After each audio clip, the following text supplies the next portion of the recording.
metaphorically, I'm speaking literally. The figurative. Yes. And no, but then So the live streaming has started. Don't respect time. They follow Indian Standard Time. no, but then I made it literally. Means I made it IST. I just thought that they might have some confusion. Yeah, yeah. So your discussion is live. Yeah. Okay. So Could we start, sir? Professor Rohan has joined from Sri Lanka. So Dr. Manindra is from JNU, Jawaharlal Nehru University. And Professor Rohan has worked in Netherlands and other places. Back to Sri Lanka in 2002, has been working. He has a think tank there, also worked with the government, and has been associated with this whole, democratic movements there. Okay. Oh, I've read his details. Bio, yes, all of us have read it. Yes. And we are, greatly inspired. Very inspiring. Could we start, sir? But then, have they joined? Means Mirwais and can we give another Wait. 2-3 minutes? Yeah. Wait for a few minutes. It takes time to join also. Yes. Okay, sir. Okay. So there is a bit of an issue with my internet since morning, and it's been going off frequently. So I'm a little scared. I have put it on my mobile also, but the internet connection over here is a bit bad. So they're still in process of fixing that. Okay. It might be the case that it might go in between, so I'm not sure, but I'm informing in advance. Okay. Okay. This is Shalja. Shalja just shifted Oh, Shalja is to. Kriya University. She has Okay. just shifted few days back to Kriya. Yeah. Joined there. Okay. So still settling. I think she has got a new house and trying to get the Okay. installed. Yeah. Right. We are missing you in Delhi, Shalja. But So me too. This is a very different landscape altogether. But yeah, me too, sir. Right. Hopefully we'll meet soon.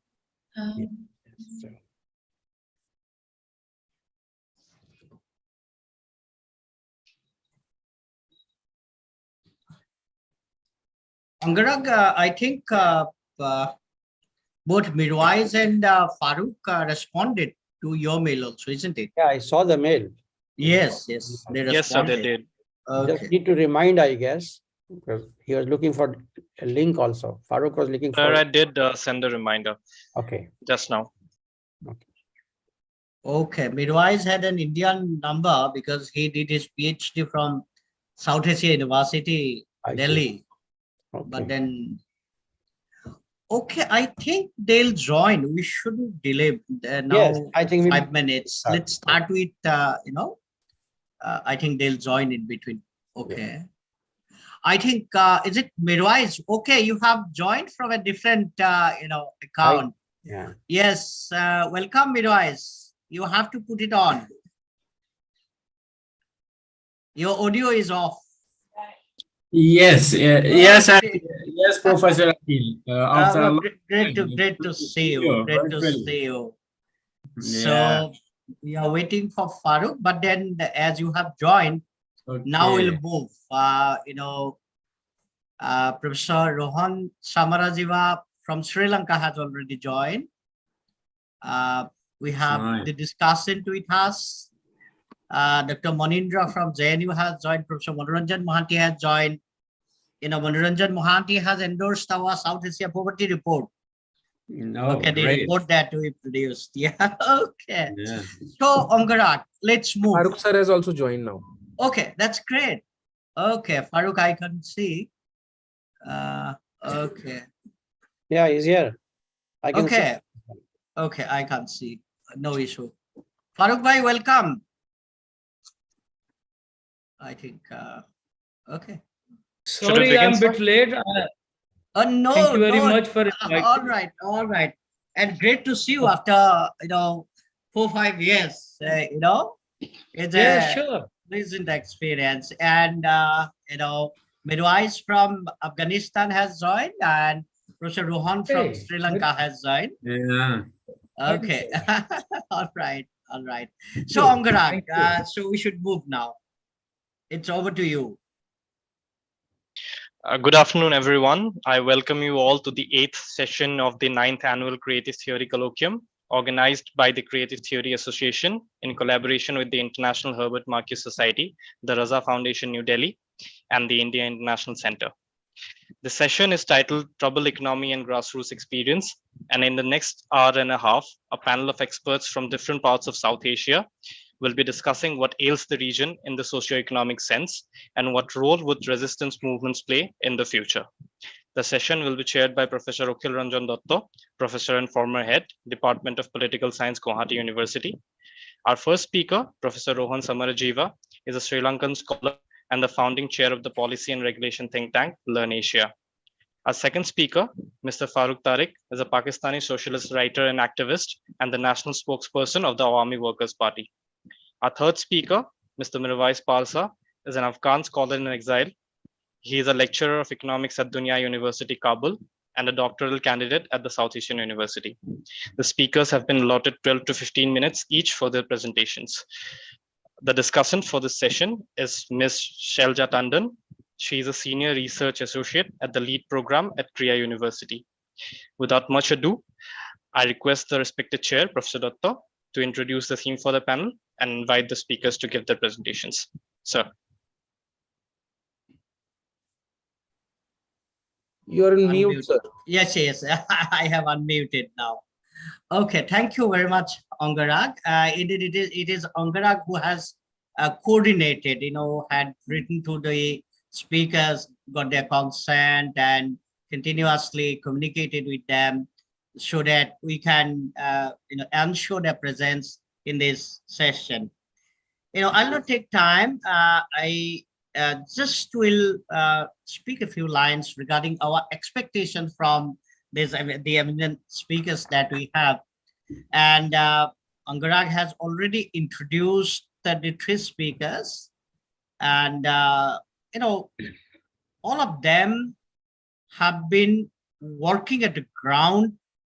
They have also trying to understand the macro dynamics and micro manifestation of the political economy in these three countries, Sri Lanka, Pakistan, and Afghanistan.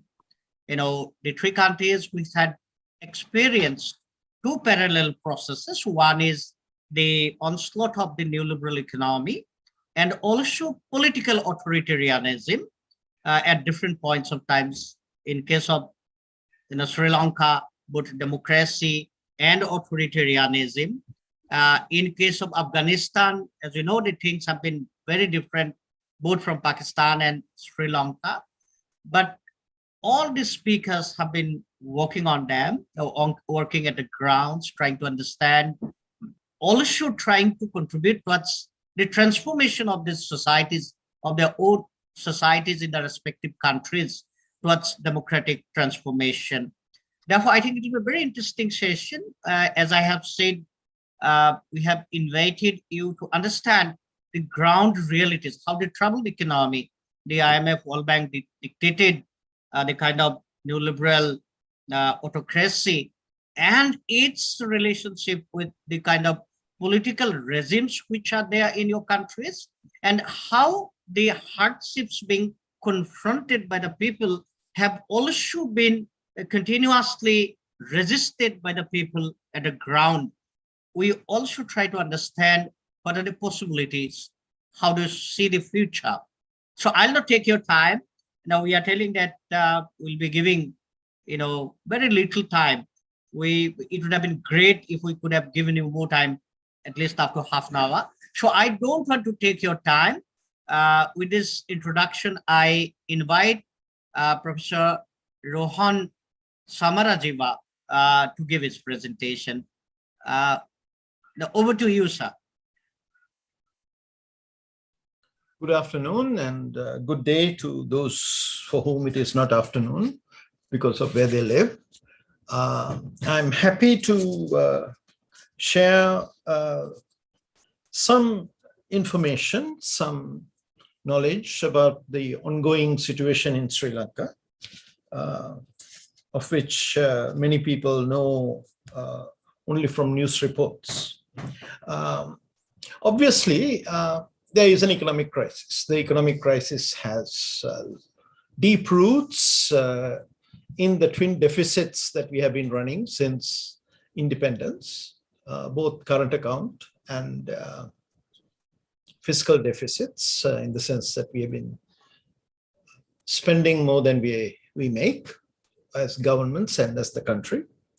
But I'm going to focus on the political openings that appear to have been created as a result of the struggle, the Aragalea, that as it is described here. This is essentially a 3-month, 4-month-long Occupy movement that was centered on the presidential, the office of the president. And it has now reached a certain status where the action has moved to the political realm, with today a Supreme Court determination on rolling back the last constitutional amendment brought in by the former president, Mr. Rajapaksa, has come out. So it is quite likely that in addition to most of his policies, even his constitutional change will be annulled. The question, I think we need to begin for most people, we need to we work with analogies. Some have described what happened in Sri Lanka, where a president who had been elected with a very strong majority vote, over 60%, as we like to say, he had 6.9 million votes cast for him, was compelled to resign along with his family members who dominated the government. And actually he left the country. So some interpret this as a Bastille moment. Sort of somewhat intriguingly, his resignation was given on the 14th of August, which is Bastille Day.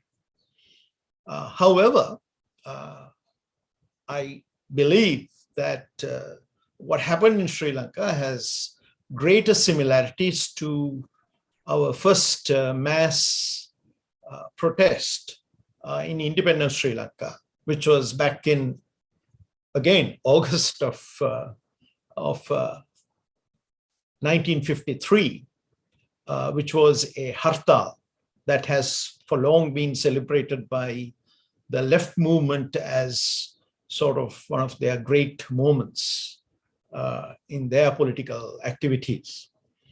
The difference is that if you interpret it as Bastille, then you're looking at something like a revolution. You're interpreting it as a revolution.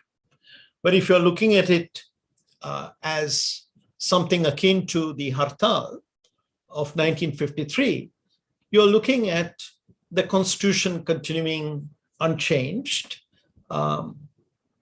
and normal constitutional political processes continuing, which is the case in Sri Lanka. Pretty much everything that has happened politically has been within the framework of the constitution, except perhaps the compelled resignation of the president. But again, I mean, presidents can resign. It's just that he appeared to have little alternatives, little options when he did resign. So again, Bastille versus another popular struggle in Sri Lanka, the 1953 hartal. I would say it's more like the 53 hartal. Differences: in 53, we had the old Trotskyite party, the Lanka Samsamaja party, giving leadership to it, even though they did pull back right at the end because they were leading the struggle. They had no alternative to put in place. Here, of course, it was a decentralized, modern or post social media struggle, where there was nobody who could even, who was coordinating and who could even take the blame. So, for example, as the protests were building up steam back in late March, the leading left-wing party in Sri Lanka, the Janata Vimukti Peramuna, which has 3 seats in parliament, actually said that they are not in support of these kinds of leaderless struggles. Of course, they changed their tune quite quickly, and they actively participated in the Aragalaya after that. But at the beginning, they were skeptical about how this kind of struggle would work. So having sort of positioned it in this revolution reform dichotomy and coming down on the side of a reform moment rather than a revolution moment, I will now look at the options that appear to be before us in terms of forms of government governance, new forms of political participation, and so on. Our current president is an extraordinarily experienced politician, and he spends a lot of time reading history.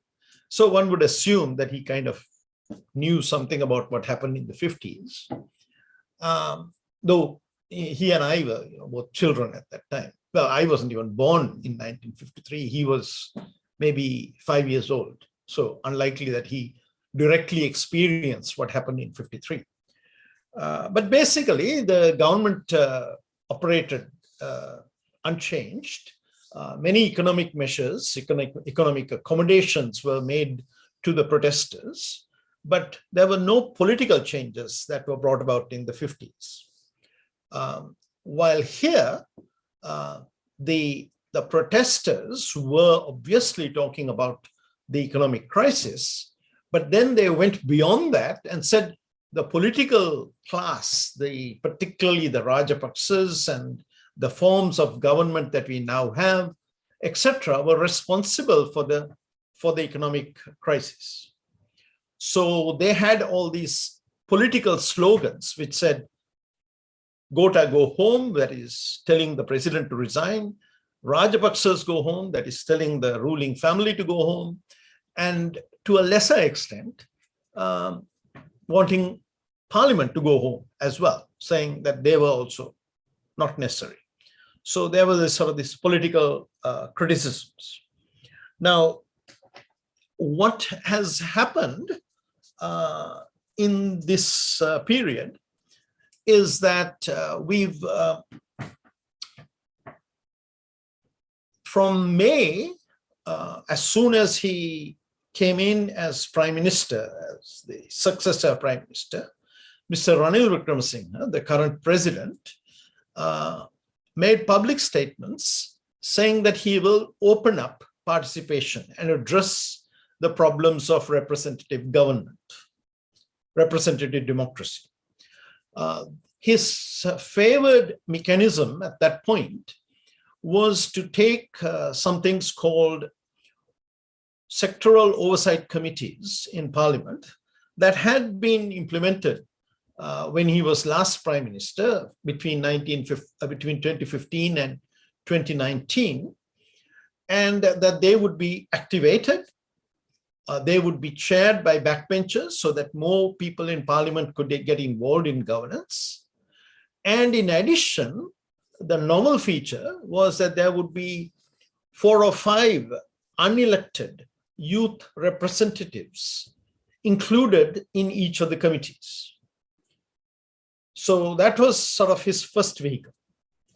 He was also saying that all the political party leaders, all the leaders of political parties represented in Parliament would form a national council, which would have the ability to call the cabinet to meetings and to explain themselves. And since June, there has been an additional feature, which I think is perhaps the most interesting. This is for people's assemblies of some sort. And nobody is quite sure how this will be materialized, will be put in place. And people have been looking at all kinds of examples from Ireland, from Iceland, even from Puducherry, from Auroville, and Venezuela, and so on. So the argument here is that somehow the Sri Lanka's elected representatives, that is the 7,000 or so people who have been elected to local government, another hundreds elected to the regional governments, and then the 225 elected to the national parliament, are not representing those who elected them. Therefore, we need some form of direct participatory democracy. And many people have great sympathy for this idea of participatory democracy. Now, the two forms, and I will conclude with this, the two forms of participatory democracy that are on the table now and are being actively discussed are one where there would be about 70,000 people who would be elected to 14,000, elected or selected, or who become sort of the coordinating bodies or the committees at the level of the villages. So there would be 14,000 of them. And they would be participating in village level or in the cities at ward level governance, providing oversight to the elected officials. And perhaps from this group of active citizens, some topic-centric national people's councils, assemblies would be created, as in Ireland, to deal with climate change, to deal with abortion, to deal with contentious issues, more or less acting like juries. The other option that is also on the table, which is promoted by the Frontline Socialist Party, the breakaway from the JVP that is not represented in Parliament, which provided the muscle for the Aragalaya in the last days, is of these village level committees or ward level committees being elected, appointed, self-selected, and they would then proceed to, in a pyramidal form, keep electing higher levels so that we'd have a council that represents the councils below, a national council that represents the councils at the village level. Now, some concerns have been brought up that this has the possibilities of replicating the fourth people's power branch of government structure that is found in Venezuela, but I'll leave that for the discussion about the pros and cons of that. I'll conclude at this point. Thank you. Thank you very much, Professor Ruhan. I think you took around 13-14 minutes, but then within 13-14 minutes, you have given us a short and precise, but very critical, overview of what is happening in your country, Sri Lanka. We'll have a lot of questions. For example, the resistance itself, the very nature of the resistance. You mentioned about the differences between the left and the people who are on the ground towards building this resistance. Also need to understand the intervention of judiciary. You mentioned the new initiatives or new pronouncements on the part of judiciary. And thirdly, I think that's very important, a lot of procedural initiatives, procedural changes have been initiated by the new president. And what will be the implications, substantive implications on substantive implications of these initiatives, or will these initiatives be in a position to meet the expectations of the resistance? I think a lot of questions will come up, and we'll have opportunity to have very meaningful dialogue interactions with you. Now, with these words, I invite Farooq Bhai. Farooq is from Pakistan. He is, deeply engaged with the kind of, political troubles which are happening. He was, for last week and so, he was very busy, extremely busy with relief work in his own, region, own localities. He has been actively associated with the SAPE, South Asia Association for Poverty Eradication, also edited a volume on South Asia Poverty Report. I think Farooq Bhai is there, so I invite Farooq Bhai to give his presentation. Thank you very much. Okay. I'm very honored to be here. Now, let me begin with the troubled economy of Pakistan. It was already in trouble, but now the historic flooding and severe rains has made it even more worst.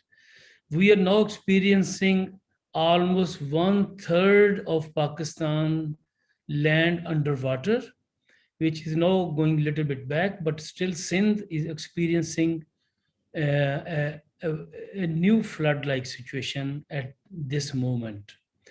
We have almost 1,400 people died in these floods, but it is the peasants and farmers who have lost the most, because most of the crops has been destroyed. And now when water has gone down, is all the remaining dust and mud which has been left, and the land, agriculture land, is now almost 3 to 4 feet high than it was earlier. So the agriculture system, which was based on canals, would not work in future because of this flooding. So things has become even more worse what we were like a month before. So in this, I will just take up the situation of the Pakistan economy. Now, Pakistan economy at this time is in extreme crisis. And the crisis is that they have lost almost their foreign reserves. It's less than $10 billion now in Pakistan. IMF, after forcing Pakistani government to implement the historic price hike of oil and electricity and gas, they have just released last week. The agreement was signed in 2019, but they had suspended it because of the different priorities of the former governments. And now they have revived it, but we have to pay the price in terms like this, that my electricity bill at home was normally 3,000 to 4,000 rupees. Now it has gone up to 10,000 rupees. Now, we are only 2 people at home, me and my son. But we have families who earn 25,000 a month, and they are paying almost 15,000 to 20,000 rupees as electricity bill. And the major cost of that is so-called fuel adjustment, and that they have bought very expensive fuel, and now they have to adjust the prices. And this fuel was bought in May this year, and now the fuel adjustment has taken place in the bill of August. So you can imagine the price hike. The petrol is now 240 rupees a liter, which was 150 before, like 4-5 months earlier. So is that IMF is forcing the government to increase taxes, indirect taxation, unjust, unfair, illegitimate type of taxes, which has been imposed on all sectors. And most of the imports has been stopped at this time because there is no money to pay. there has been a lot of reference of Sri Lanka, Pakistan becoming another Sri Lanka. Now Sri Lanka is also negotiating with the IMF.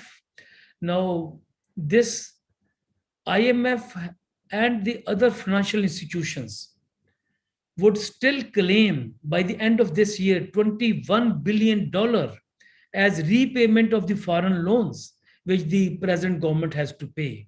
So that massive amount has to be paid by end of this year. So the economy is in absolute shatter. And it is not the economy of the rich which is in crisis. It is economy of the poor which is in crisis.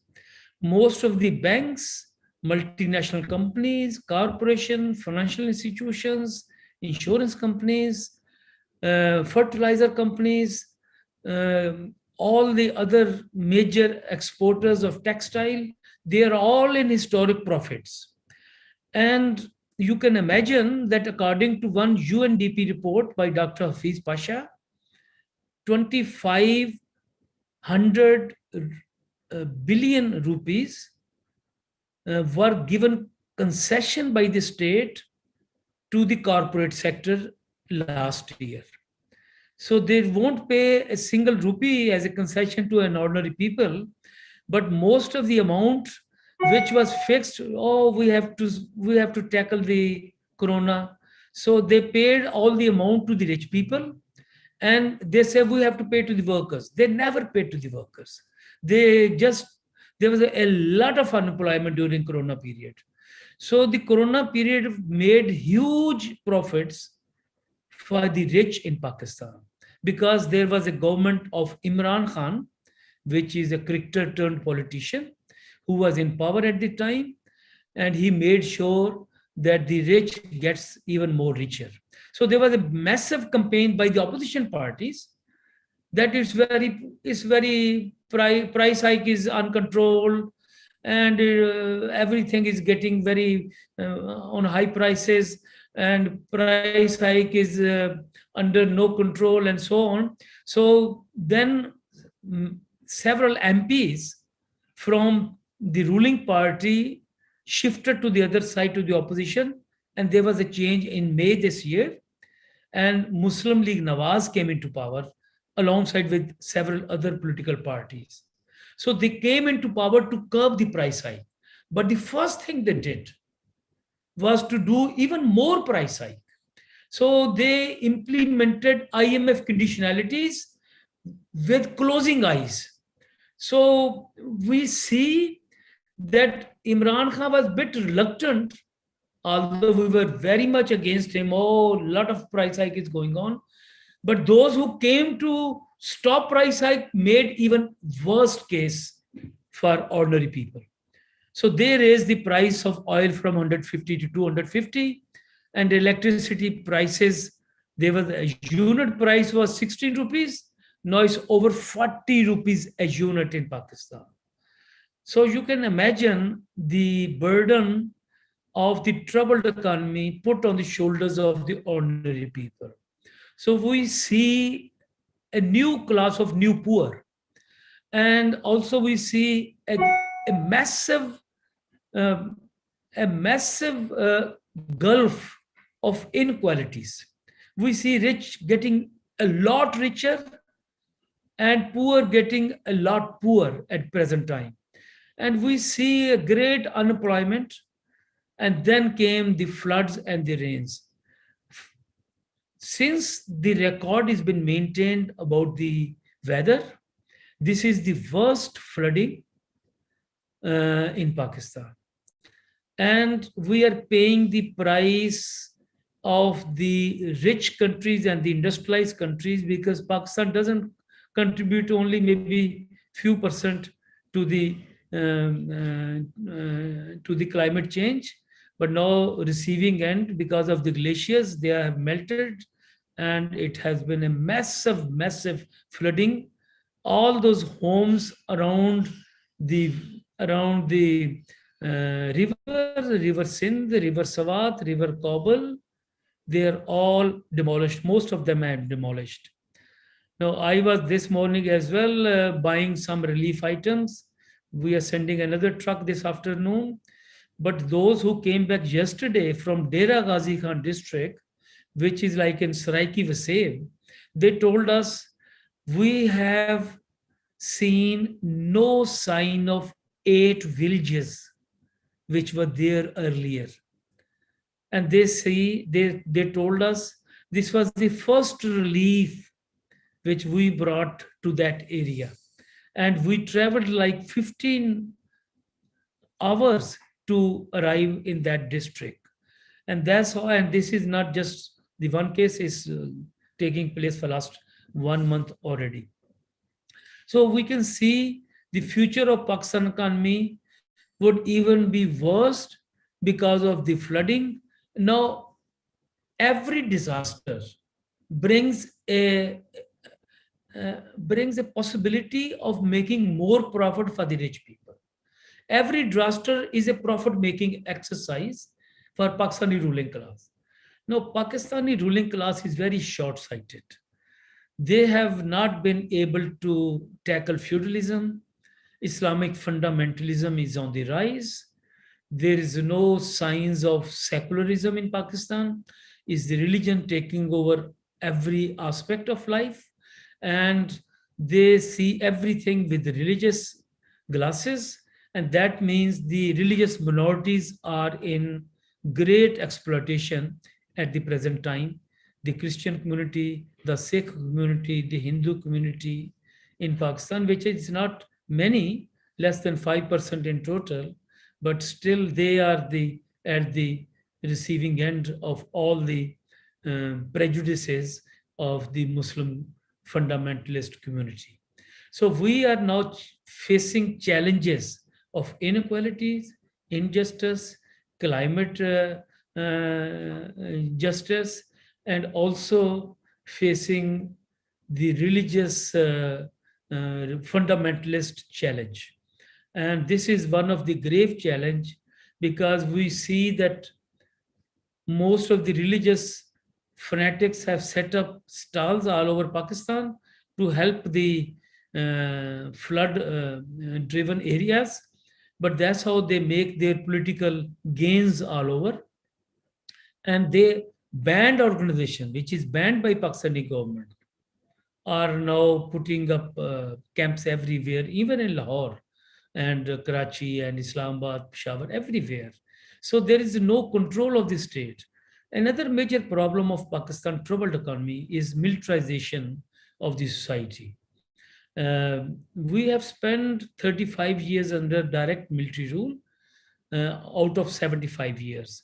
And these 35 years were ruled by General Ayub Khan, by General Yahya Khan, General Ziaul Haq, and General Musharraf. And still military is not directly in power, but they control the civilian society. Military has a big business interest in Pakistan. So they are in fertilizers, they are making shoes, lot of shadi halls, these marriage halls, they have built all over. They are in property business. So they make our breakfast, flax and so on. So they are in the food, they are in the in every aspect of economy. But the major part is the DHS, the defense housing societies, which are all over Pakistan, and most expensive part of the cities are the defense housing societies. And military generals rules Pakistan indirectly, not directly, but nothing is moving without their permission. So that's another major challenge of militarization of the society. That means if there is a military control in Pakistan, in return, there will be more militarization in India. Pakistani defense budget is on ever increase, so Indian defense budget will go also the same. Now, what a shame for the ruling classes of India and Pakistan particularly, that over 1.5 billion population living in these two countries, and 1/5 of the world poor are in these two countries as well. So this is a shameful for the ruling classes who have been unable to solve any of the basic issues relating to the ordinary people's life, like health, like education, like the infrastructures, and so on. So it's a very class-based societies. It's very class-based. Now, I was told yesterday I was interviewed by a prominent anchor. He said, look, India has done a lot of industrialization, and the result is that the third most richest man is an Indian now. I said, what a shame, where we see millions walking barefoot during Corona period, displacement, and they are unable to finish and stop poverty. But on the other side, they have the most rich people, the Ambanis and Tatas and Birlas and so on. And what a shame for the ruling class. It's not an honored thing, but it's a shame for the ruling class. Development is human development. If there is no human development, this is no development for us. So what we would say that Pakistan troubled economy has met good resistance. For instance, the latest resistance I can tell you. When they announced this fuel adjustment, there was an immediate rebellion among the people. They burned their electricity bills. They occupied the WAPDA, the Water and Power Supply Corporation offices, and we led some of the cities' movements. And we brought thousands of women and working class men on the roads.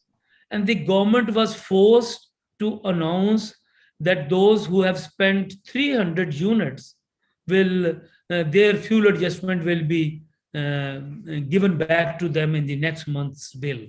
So apologies for interrupting, sir. You're past your allotted time. Since we are short on time, kindly wrap up your presentation at the earliest. So that's what the last sentence I would say. The ruling class has met some of the serious challenges by the ordinary people who are eager to change their way of life into an honored life. Thank you. Okay, thank you very much, Farooq Bhai. You started with flood, then the price rise, then you have given us the overall, the economy of your country, which has been passing through, a lot of troubles for so many decades now. It's not that only in the recent past it has been passing through troubles, but for a long time. And you have brought in the kind of nexus which is happening in your country: feudalism, capitalism, imperialism, militarism, and religious fundamentalism. I think we'll have a lot of questions, and you have not talked about one important dimension, and we'll definitely be, we'll be waiting to listen from you. What is the kind of, impact of, for example, Belt and Road Initiative on the part of China? We have the government, Pakistan government has been very enthusiastic, and there had been a lot of promises. There had also been a lot of resistance. I think we'll have opportunities to, understand those dimensions too from you. Thank you very much, Farooq Bhai. And with these words, I invite our friend Mirwais Parsa, from Afghanistan, as has been introduced, that he's a doctoral candidate at South Asia University based in Delhi, but closely connected with what is happening in his own country, has contributed a lot to understanding the Afghanistan poverty, and also including the refugees issues, and also about the IMF World Bank interventions and so on and so forth, and its impact on the ground realities, promises, possibilities, and challenges in this country. Over to Mirwais. Okay, over to you. Thank you so much, Professor Akil and Farooq sir, Rohan sir, and colleagues who are listening to us. It's a great honor to be among you and to speak. I wish we had the opportunity to convene these kind of workshops and conferences physically, but it has become the order of the day that a kind of new normal, particularly after the COVID, that all these stuff are happening virtually. I'm very unfortunate to hear the trends that are unfolding in South Asia, very horrifying trends actually. And I offer my prayers to the victims of the recent flooding in Pakistan and condolences to those who, to the family of those who lost members. And I'm very unfortunate for the issues that are happening in Sri Lanka for the historic economic crisis. But Afghanistan is not in a better situation than any of the countries in the region. Perhaps Afghanistan is in a more disastrous situation compared to any country in South Asia, specifically after the unfolding of the recent political developments. Very recently, I have had the somehow I spent some time in Afghanistan and also in Pakistan, and kind of I got to know the pressure of price hikes and inflation in both those countries. In August, September, and November 2021, I spent under the rulership of the very brutal Taliban regime in Kabul. And then I fled to Pakistan, where I spent for 2 months, 2 to 3 months there. And I could feel the rising retail prices in Pakistan as well, and how that troubles the ordinary life in Pakistan. Anyways, this is happening, but let me begin my presentation of the day about the economy of Afghanistan particularly. As you all are very well aware, Afghanistan is unfortunately has been a rentier state and is currently also even under a Taliban regime. It is a rentier state depending on international aid. But the aid flow in Afghanistan, if you analyze it, it had a mixed impact on the long-run performance of the Afghanistan's economy.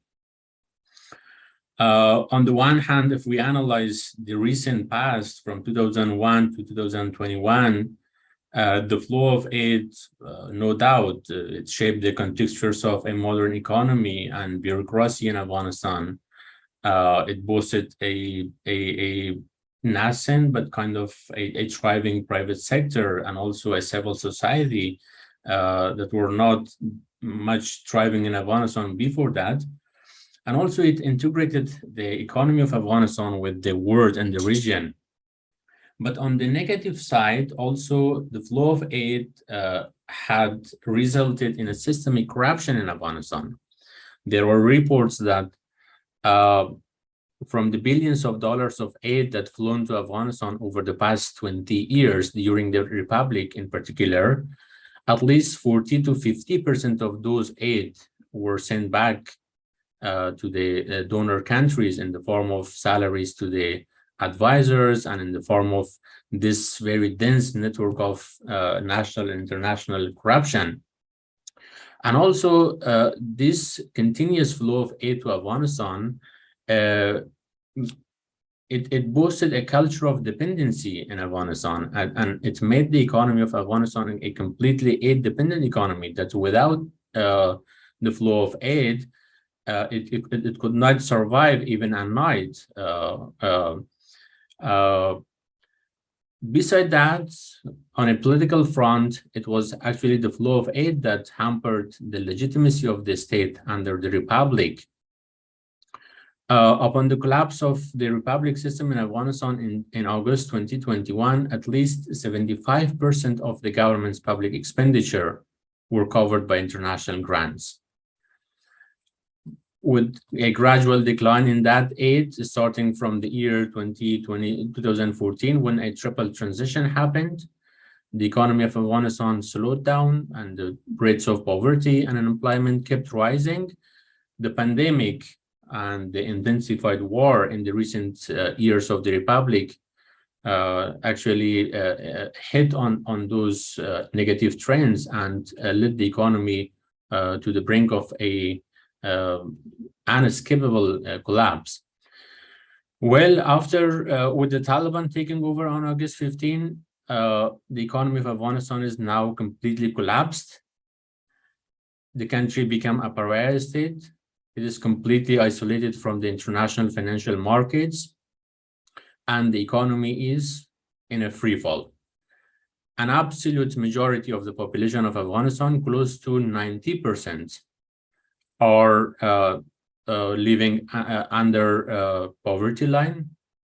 The distortions in the civil service payments, reduced whole household incomes, particularly for the female-headed households who are denied by the Taliban the right to work and appear in public space, actually worsen these trends.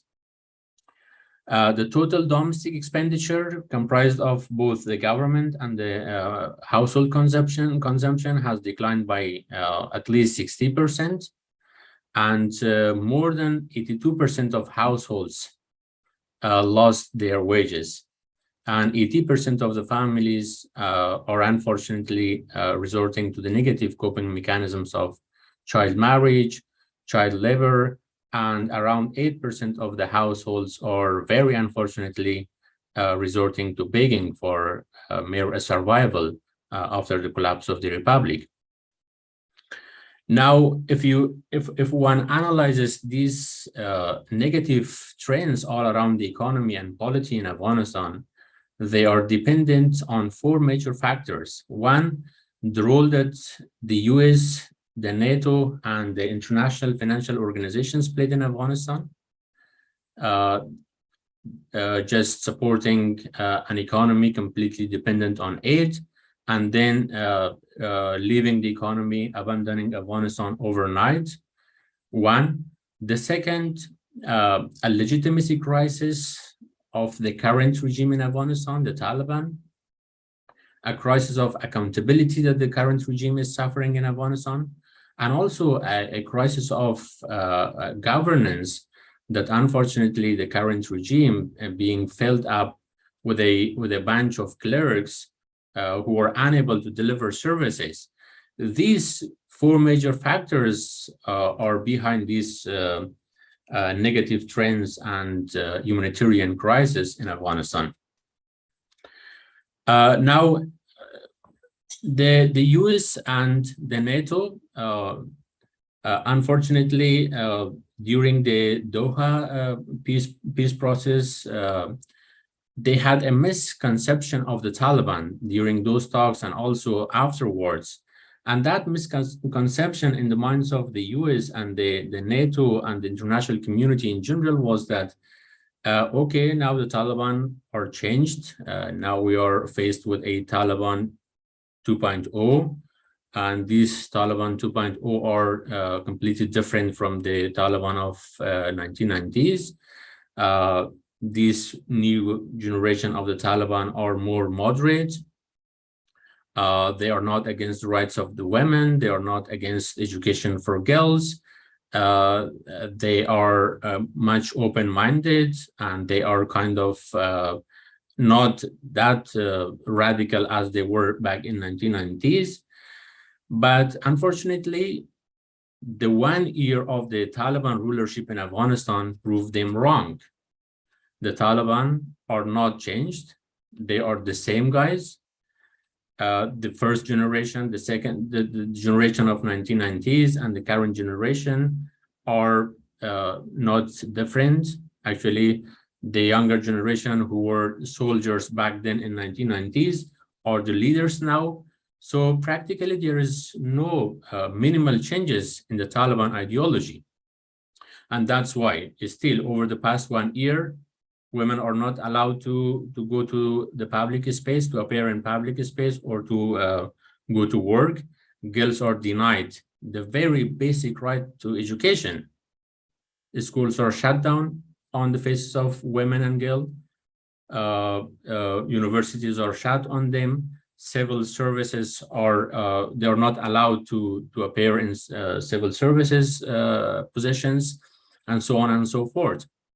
That's one thing. The second thing is the current regime's lack of legitimacy. Now, if one analyzes from a Weberian perspective of state legitimacy, a state is a legitimate state when the state and the people share a series of principles which are common among both of them. When those principles are shared, when those principles are not shared among the citizens and the rulers, then definitely there will be a collapse of legitimacy. Now, the Taliban coming to power by force, the Taliban lacking the satisfaction of the people with their service delivery, these basic principles, absence of these basic principles makes them an illegitimate government in the eyes of the people of Afghanistan. The second thing is that the Taliban are not accountable to what they are doing.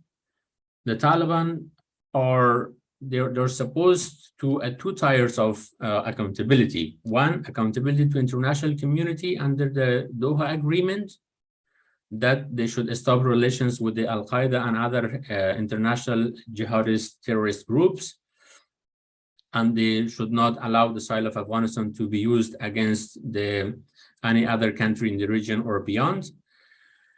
That accountability, which they are not fulfilling, the leader of Al-Qaeda being targeted in the downtown Kabul in a house reportedly owned by the Taliban's Minister of Interior Affairs, Sirajuddin Haqqani, is a testimony to the fact that the Taliban have an unbreakable relationship with the Al-Qaeda and other terrorist, international terrorist networks. And that is a fact that currently the soil of Afghanistan is being used as a training ground for hundreds of thousands of jihadists who are coming from the region and from across the globe in Afghanistan and finding a safe haven over there under the support of the so-called de facto Taliban regime in Afghanistan, who are being trained and who are being prepared for a much broader and a much bigger international jihadi ideology. The Taliban, since they have come to power in Afghanistan, they have been massively taxing the people of Afghanistan.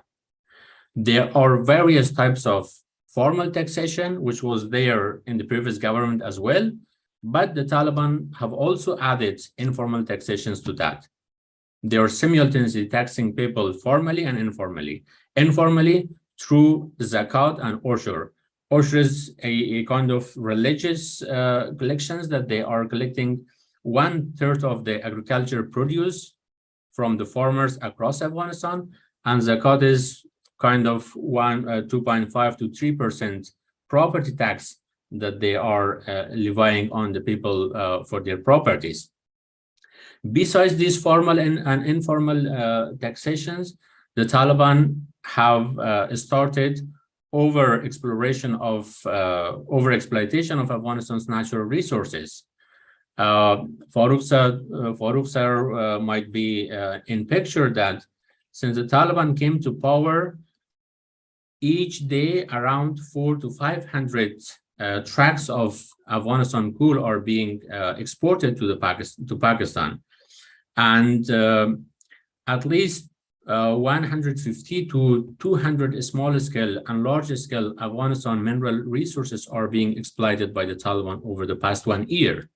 Now, the question is, do the Taliban or the regime or the sector, the private sector, those who are remaining in Afghanistan, do they have enough capabilities to exploit these natural resources? The answer is no. Absolutely, there is no capability, or there is no machinery or capacity to to exploit these resources in a very sustainable manner. So what is practically happening is just damaging the resources in Afghanistan.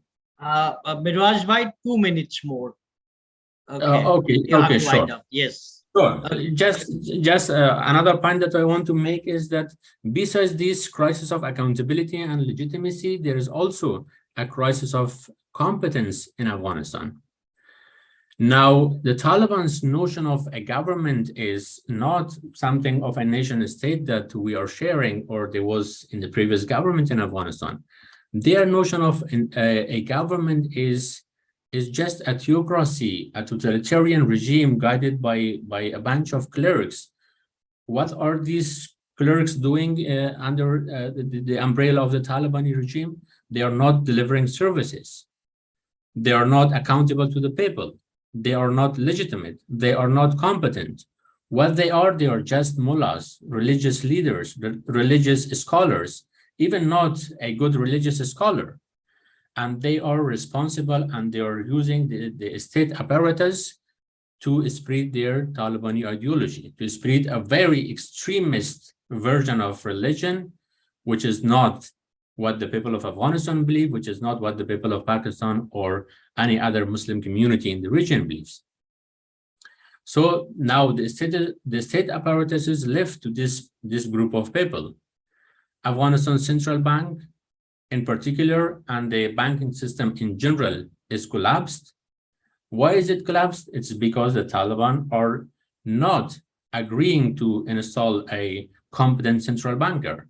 They have installed a mullah, a religious cleric in the central bank, who has a bounty on his head because of his terrorist past. And no country, no private entity in the world is ready to deal with them. And that's causing massive harm to the people of Afghanistan.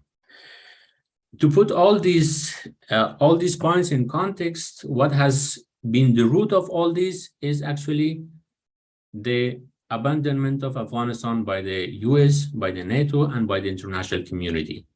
They came to Afghanistan, they brought their so-called neoliberal ideology, they implemented in Afghanistan without a consideration of the very endogenous nature of Afghan society, the endogenous institutions in Afghanistan. They brought a completely new mode of governance and mode of economic management. They put that in Afghanistan.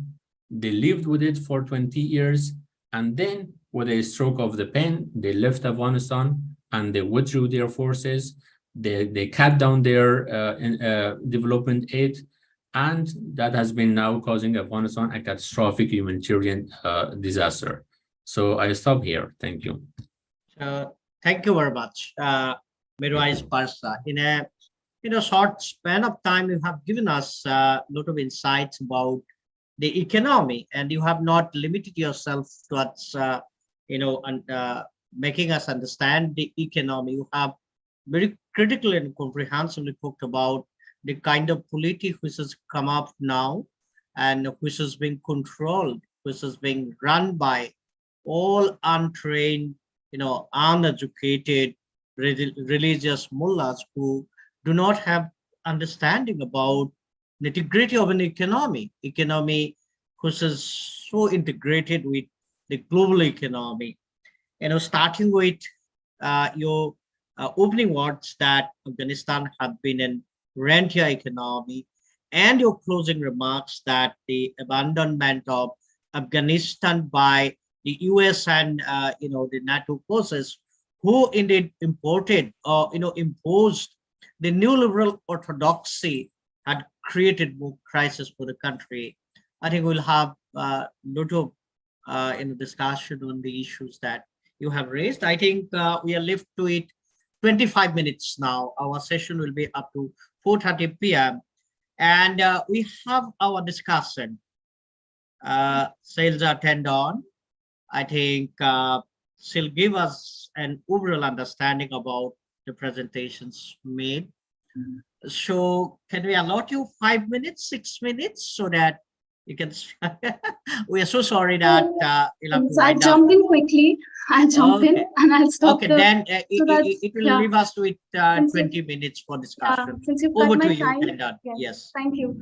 So thank you for all the presentations. And I'd start that since it's coming from Afghanistan, Pakistan, Sri Lanka, and I'm here situated in India, the political climate is almost similar, and our economy has almost sometimes been compared to even Sri Lanka, to the extent that we might put that, even though we have in the backdrop saying that we are the 5th largest economy. But what I'm going to do from the presentations, that I'm going to focus on the words that have come out, such as revolution, struggle, rebellion, and crisis. But based from my grassroots experiences and being working with economists on that front, I would like to focus on reform by transformation, wherein, for instance, where Rohan sir said that in this protest vis-a-vis the one that happened in 1950s, there was a difference of understanding that there was a correlation of political and economic. But I think what is happening at the grassroots level in the Indian setup, in the Indian democratic setup, is that there is a very profound understanding that now you need to capture the state to make any sort of transformation. And I would, as the chair said in the beginning, what are the micro manifestations of micro dynamics? And I think one of the micro manifestations have been that the technology of self has been very well situated by capitalist tendencies and penetration. It is very well deeply molded by that. A case in point, since I don't have a lot, I had 2-3 examples, would be the recent one wherein a team of Professor John Ray, Ritika Khera, and others, we were in Bihar in a village called Ratnauli, and there was a migrant worker who simply by the virtue of internet understood what Narega is and what Narega as a policy entails. And through Narega, we realized that there's a profound understanding of grassroots democracy. So the idea behind Sanjay Sani's campaign was in Bihar was to understand that how these policies, even at the local, at the level of the grassroots, can help you understand democratic aspirations and democratic ambitions of understanding that whatever economic crisis that takes place, there is a fundamental link to the political class. So nowhere on the Indian setup you see this kind of a disjuncture. You're very well aware now that the state has to be taken into due consideration. The state has to be captured. And I think what happens with the micro level movements is that you have a potential to pulsate and you have a potential to remind us of what the democratic ethos are. So I think what we could have had in a discussion is a bit on the side of what entails revolution, struggle, and rebellion and crisis, in terms of if we can have a discussion on how what has been the grassroots experiences of the South Asian experience of the economic crisis. I think I'll stop here and I'll put the floor for discussion. Thank you. Okay, thank you very much. You have not taken even 5 minutes. Thereby you have given us more time to have engaging discussion. But then you have raised very pertinent issues, picking up the important categories which have emerged throughout these 3 presentations. So it's open for discussion now. I think we have some questions. But I, as the chair of the session, take the liberty to invite Professor Mohanty, Monoranjan Mohanty. Only 2 minutes, sir. I raised the question that the question has come up as far as Pakistan or Sri Lanka are concerned. The question of China's involvement, China's investment in terms of contributing towards the crisis or helping them to come out of the crisis. Professor Mohanty. Yes, I think one thing has come out very well, namely that all the South Asian countries, not only the 3 that were discussed, but the India, Bangladesh, Nepal, also we share similar problems. I mean, today Bangalore floods. earlier the Kerala floods, the Odisha floods, they also remind us about this crisis. So the Okay. Pakistan floods. Two, the poor people suffer most. Three, inequalities are growing. They grew so fast during COVID and even more before and now. Then we are all under IMF pressures, directly or indirectly. In India, more indirectly these days, because they are part of our policy-making process now. When the negotiations in Pakistan and Sri Lanka go on, we see them in different ways. So these are common problems, and the tragedy is SARC is dead, thanks to the Pakistan-India deadlock. And why can't we have SARC function on the basic principles on which SARC was founded, on unanimity? Things on which there is consensus, on that they will act together. Even that they are not doing. I think that will be my first set of comments.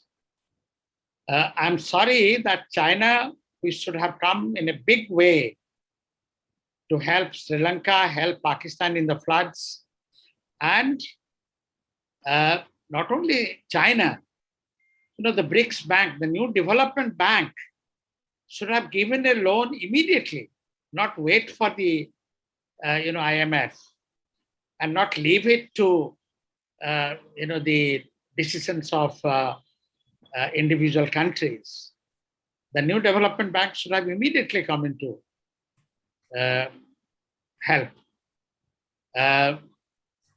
Now, I don't know whether the Belt and Road Initiative, particularly the CPEC,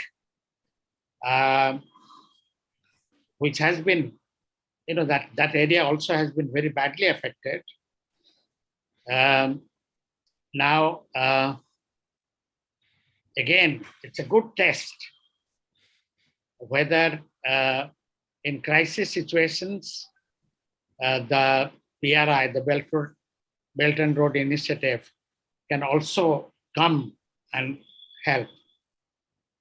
And my, last more than a week, we have been debating how to transfer some donations to Pakistan. And, there are some international links and so on which are being used, but it's a pity that we are not able to, during the earthquake and the floods a few years ago, we were able to work with joint teams. The Pakistan-India People's Forum for Peace and Democracy had set up teams which went to the area. Now we are unable to do that because of these political constraints.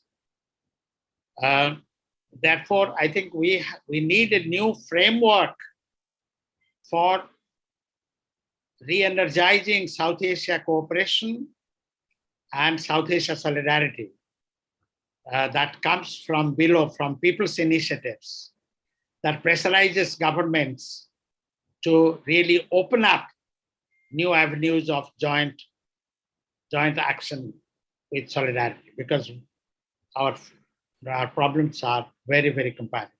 Thank you. I really compliment. It was a very informative, very insightful, analytical set of presentations. Thank you. Okay. So, thank you, sir. I think Farooq Tariq will, be in a position to explain, because as a part of the SAPE initiative, there was also an initiative for People's SARC, and Farooq Bhai has been very actively engaged in that, but and also hosted a couple of People's SARC conventions. So you have the official SARC and also, parallelly and a People's SARC. I think he'll be explaining that. Now the floor is open for questions. Let's start with Professor Rohan or on the Sri Lankan situation. If you have some questions, let's just raise it. The floor is open. Okay. Narendra has raised hand. Akhil, I Okay. just Yes, want to please. reiterate your question to Professor Mohanty and want to know how much China is part of the problem of Sri Lankan crisis. It's Yes.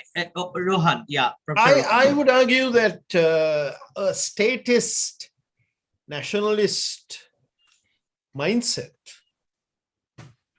is the biggest cause of our problem. And so we had a situation back in 2007 where the Rajapaksa government, after having been elected on a very thin margin with their left-wing allies, basically decided to kick the multilateral financial organizations away and rely on two sources of funding. One was the Chinese, who they said do not impose any conditionalities on us and allow us to safeguard our national sovereignty. And the second was the international sovereign bonds, ISBs, that by 2019 constituted 50% of our loan stock. Now, both these kinds of loans that we took starting from 2007 have been the sort of immediate causes of the collapse. In all these loans were higher interest and harsher conditions than the loans that we were taking from the ADB or Japan or countries like that. So I would argue that it's our nationalist, statist ideology represented by the Rajapaksas that opened the door to the Chinese coming in rather than the Chinese forcing themselves in. I will give one example to show you how idiotic this mindset is, which is that they built a second airport with Chinese aid in the middle of nowhere in the least populated region of Sri Lanka with a feasibility study that cost at that time 1 million Sri Lanka rupees. That is a feasibility study for an airport which costs maybe 500,000 Indian rupees, which means that they essentially did it without a feasibility study, because you can't do a proper feasibility study for that kind of money. So now you see that this is sort of this Rajapaksa home territory, and they decide we need an airport, we need a convention center, we need a cricket stadium. They're not used. They don't yield any revenue. No planes land there. Now, should we blame the Chinese? Or should we blame the Rajapaksas? Or should we blame the dominant discourse, the statist nationalist discourse that the Rajapaksas caught and rode to maximize their power? I would tend to favor the latter explanation. Thanks. But why did the government go for harsher loan conditions instead of? Pardon?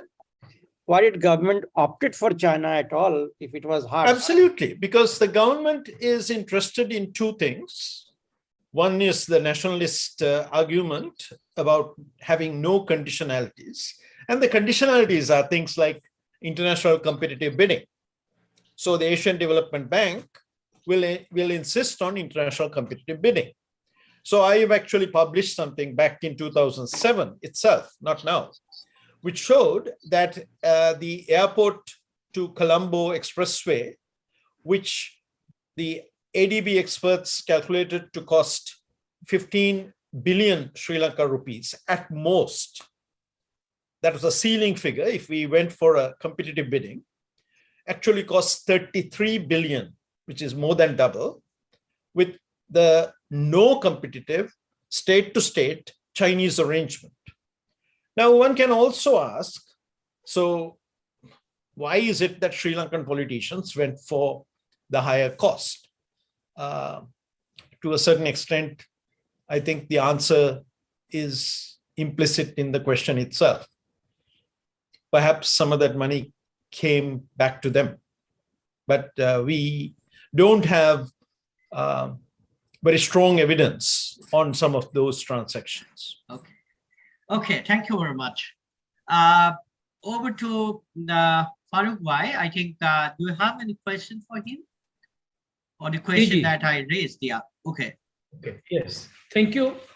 I think first I will take up what Manoranjan Wante Saab has said earlier, that new loans should have been given. Now, I would say to him, we don't want any new loans, but we want suspension of the repayments of the foreign loan, which has been already given, because that is a much greater part of the repayments. So our demand at this time in Pakistan, and I addressed a press conference at Lahore Press Club on this issue, demanding, and also a demonstration, demanding IMF, World Bank, Chinese banks, they should not demand for the repayment of the loans at this time, suspend at least for 4 years, give a little breathing space, and the government should not spend that money on themselves, but to the welfare of the people. So it has to be linked with the welfare. The other thing is that CPAC was seen and presented in Pakistan a game changer. It has not changed any game. It has not made any spectacular growth of industrialization, of infrastructure, and so on. It has, in fact, put more pressure on the economy, and also Chinese influence has increased in Pakistani politics. And the Chinese way of working is like any project should have no trade union, no labor rights, nothing of that sort, which we have seen normally in the when we see any help from EU and so on. So we see that there are some conditionalities of human rights, but here is a blank. And the other thing is, we don't know what is CPAC yet. It's not been made public properly. All the documents are not yet been given publicly. And also the Gwadar port, which has been developed. And the other thing is that the UAE is trying their best, was trying their best through Imran Khan by giving him a lot of money, that he should stop work on Gwadar. So there's a regional sort of infight on the issue of Gwadar at present time. And there are some roads built, motorways, but you see them, when you build motorway, you stop the path of water as well. And we have seen that in many other areas in Sindh, where housing societies stop the path, and we see drowning of the people in different parts of the Sindh particularly. CPAC is an effort to put China on the international scene as an international power, but Chinese imperialist intentions are no hidden. They are not like American imperialism. Americans are barbarians of the history, and Chinese are a bit more sophisticated in that sense. They will not go the same way as the American has gone. Okay.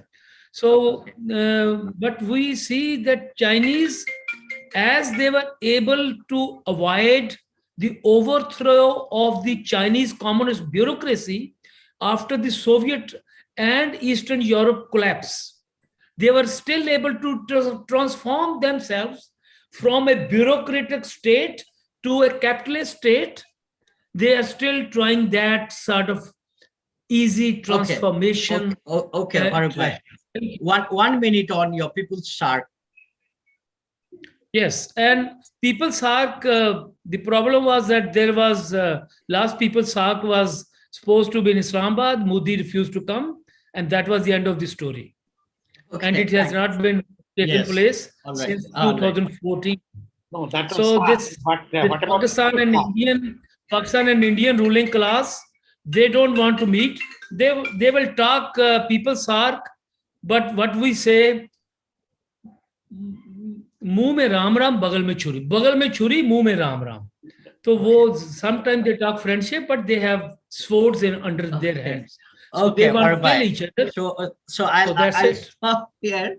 I'll stop you here. We have 4 minutes. So questions for Mirwais. Any question? Direct question to him? a quick question to Mirwais. If in Iran, a certain religious state has become functional, though with a lot of human rights issues and many other issues, is that not a possibility in Afghanistan?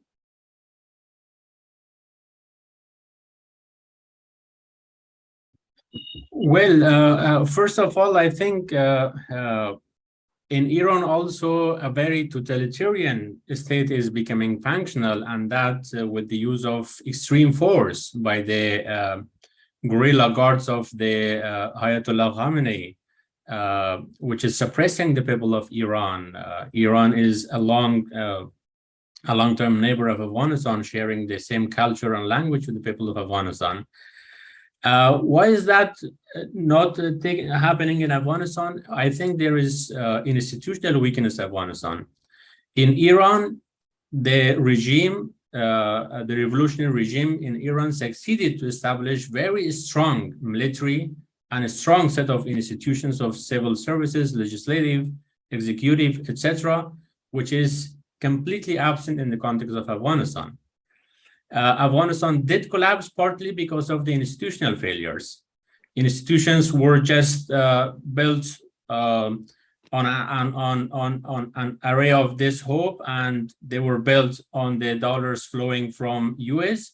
And the moment those dollars stopped, the institutions also stopped working. No institution in Afghanistan, the major institution of service delivery, is now capable of delivering the kind of services that the people are demanding.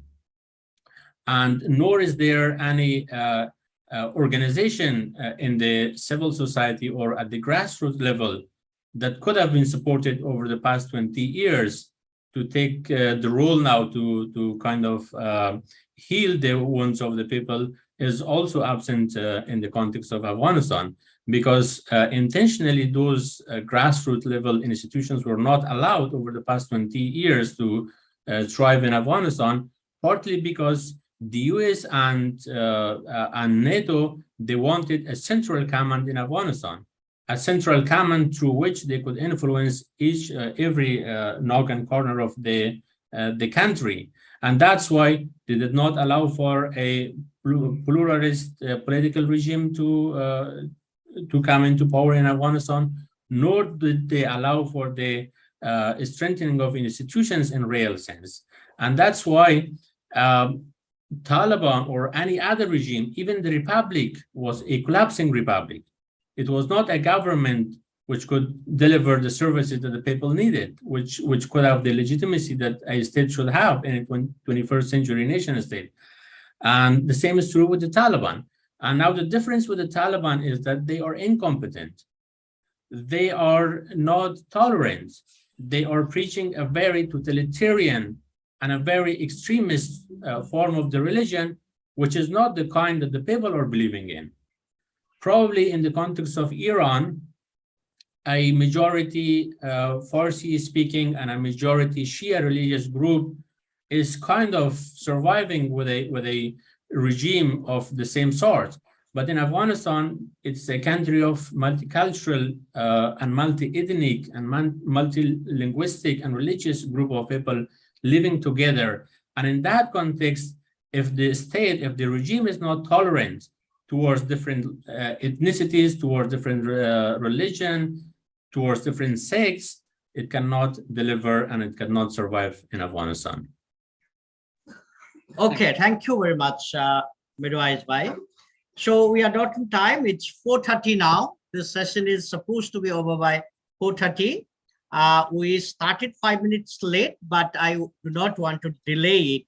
I take the privilege to thank all the speakers, Professor Rohan Samarajiva from Sri Lanka, Farooq Tariq from Pakistan, and Mirwais Parsa from Afghanistan, and also our discussant, Madam Tendon, for your presentations, for your insights, and for helping us to understand the situation that your countries have been confronting with, along with the trajectory that it has passed through.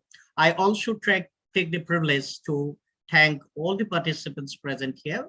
More particularly, I would like to express my gratitude to the Associate Coordinator Angarag Sandilla for coordinating with the speakers and for helping us to host this session. With this, we conclude this session, and this will be followed by another very interesting session, Future of Dalit and Tribal Politics in India. Over to the technical team. Thank you very much. Okay. Thank you so much, sir. Thank you to the speakers and also to you, sir, Dr. Akilata. It has been a really great session and very interesting as well. I would like to now invite Shafina, who is the Associate Coordinator of the Future of Dalit and Tribal Politics.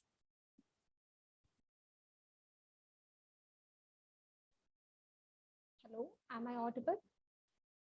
Yes, Shafina. Okay. We are waiting for Vandana Tete ma'am to join. So should we start or wait? Safina, adjust your camera. Your half face is not coming. That's better. Yeah, good. Yeah, so we are waiting for Vandana Tete ma'am to join. So should we start right away or Hari I sir think we should also? start. Okay. So shall I start, sir? Shafina will probably introduce the panel. Right. Okay. So Invite the chair. we are delighted to invite all of you to the 9th panel, which is the future of the Dalit and tribal politics in India, organized by the Creative Tivere Association. The coordinator of the panel is Dr. Harish Wangde from Center for Political Science, Jawaharlal Nehru University.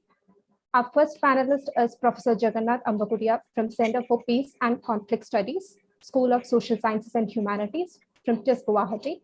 Our next speaker is Madam Vandana Tete, who's a prominent Adivasi rights activist and a poet, publisher, author, as well as a journalist. And our third panelist is Dr. Harish Wangde. The session is also chaired by Professor Narendra Kumar, who's the chairperson of Center for Political Studies, JNU. Now I would like to hand over the session to the coordinator, who's Dr. Harish Wangde, to introduce the team as well as to invite others. Thank you. Thank you, Shafina. I think, first of all, let me apologize. Why? Because I was extremely ill, and it was Shafina who was actually dealing with everything from making the concept note to inviting the speakers to dealing with other formalities of this particular session. I was almost doing nothing, and it is Shafina who basically coordinated everything, and very thankful for such a wonderful work. Of course, the theme which is kind of given to me, or this particular session about the Dalit Adivasi future. Of course, when you think about the future, it is a kind of a depressing concern now.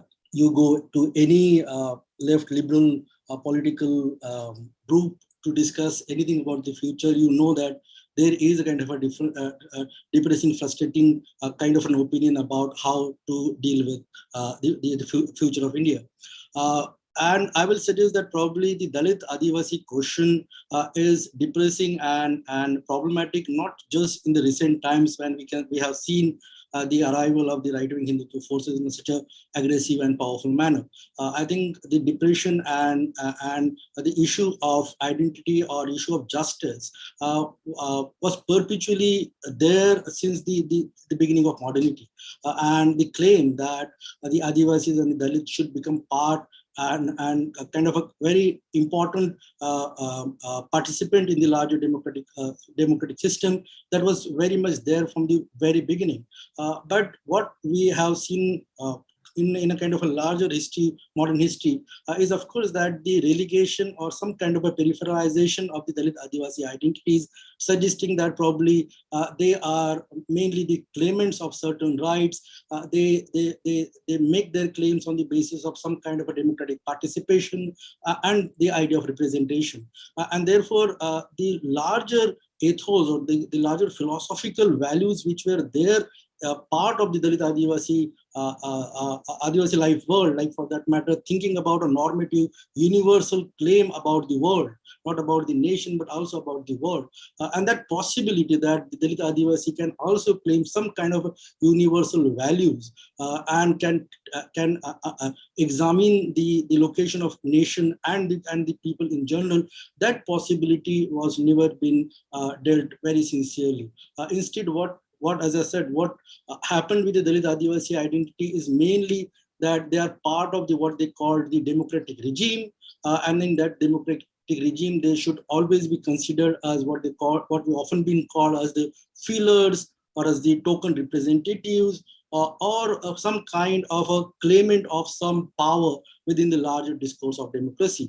And therefore, the idea of representation, participation, or even redistribution is kind of one of the major claim. But we also know that this is one of the major stereotypes that has been associated with the Dalit Adivasi group, making them what usually been called as a claimant subject of the state. I think there is a kind of, within Dalit Adivasi discourse, there is something beyond this particular claim. There is a subjectivity which claim to become universal, which have the capacity to represent the other, which also claim that justice is not community-centric, but can be universal in a real sense. And that particular idea is often been neglected and not been treated. In the current form, of course, when we are thinking about the future, we are also what we call living in a condition where we call itself a post-truth or post-modern or post-ideological setup, where the Dalits are also not have that kind of generalized common collective identity, but there are diversity, there are heterogeneities and multiple nuances that are coming up within the Dalit identities. And that plurality, that heterogeneity, those nuances that now Dalits are showcasing, that they are not only a political or social group, but they are also claimant of multiple spaces, and they wanted to intervene and engage into multiple other spheres of social and public life. I think that particular intervention is important, and probably therefore the question of democracy will also become very important. That what will be the shape of democracy? Dalit and Adivasi question cannot be understood without the idea of democracy, and therefore probably the future of the Dalits and the Adivasi is dependent upon what often been called as substantive democracy, as a democracy which believes in justice, which believes in fraternity, which believes in equality. That value of democracy is required, and probably this session will help us to examine that particular idea. I am very happy that we have such a wonderful speakers today. I will not take much time. I will just ask Professor Narendra Kumar to join us and chair this particular session. Thank you. Okay, fine. Thank you very much. Thanks to the Creative Theory Association and the organizers and our colleague, Professor Manindranath Thakur. The task for me is to chair this session, and I think introduction has been done by Professor Harish Wankhede. I would just add few more lines to this and then introduce the panel. I think that is what introducing the panel is also my responsibility, isn't it, Shafina? Yes, fine. Okay, fine. So, see, when we want to look at the future of Dalit and tribal politics, I think therein, while deciding about the future, then on what it depends, I think it is basically the past and the present. So as Harish has pointed out that there is some kind of disenchantment, there is some kind of let's say, if some kind of anger as well, I would say, in the present state of affairs regarding the Dalit Adivasi politics. But when we see that how Dalit Adivasi politics has come to this stage, then what we see is that from, let's say, 1950s, wherein we started with the reserved constituency politics. And reserved constituency politics was, as you know, that was the consequence of the Pune Pact. And the main leader of, let's say, the Dalits, those at that time, Ambedkar, he actually was not in agreement with this particular set of understanding. But the way situation was, therein he had to agree for this. And actually, that is where from, I think I would say that we need to understand the Dalit politics. And when we see that from there to, let's say, 1990s, when the BSP comes into being, and also comes into being Dalit Sena, or let's say Lok Shakti party kind of organizations, and some political parties in the South. So what I think is that the reserved constituency politics actually led to the identity politics.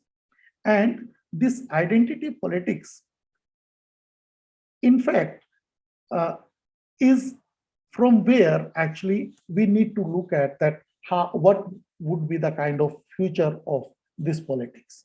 Because when we look at the identity politics, then identity politics had some major markers in terms of that a particular section of the society, or let's say Dalits, were asserting for their rights.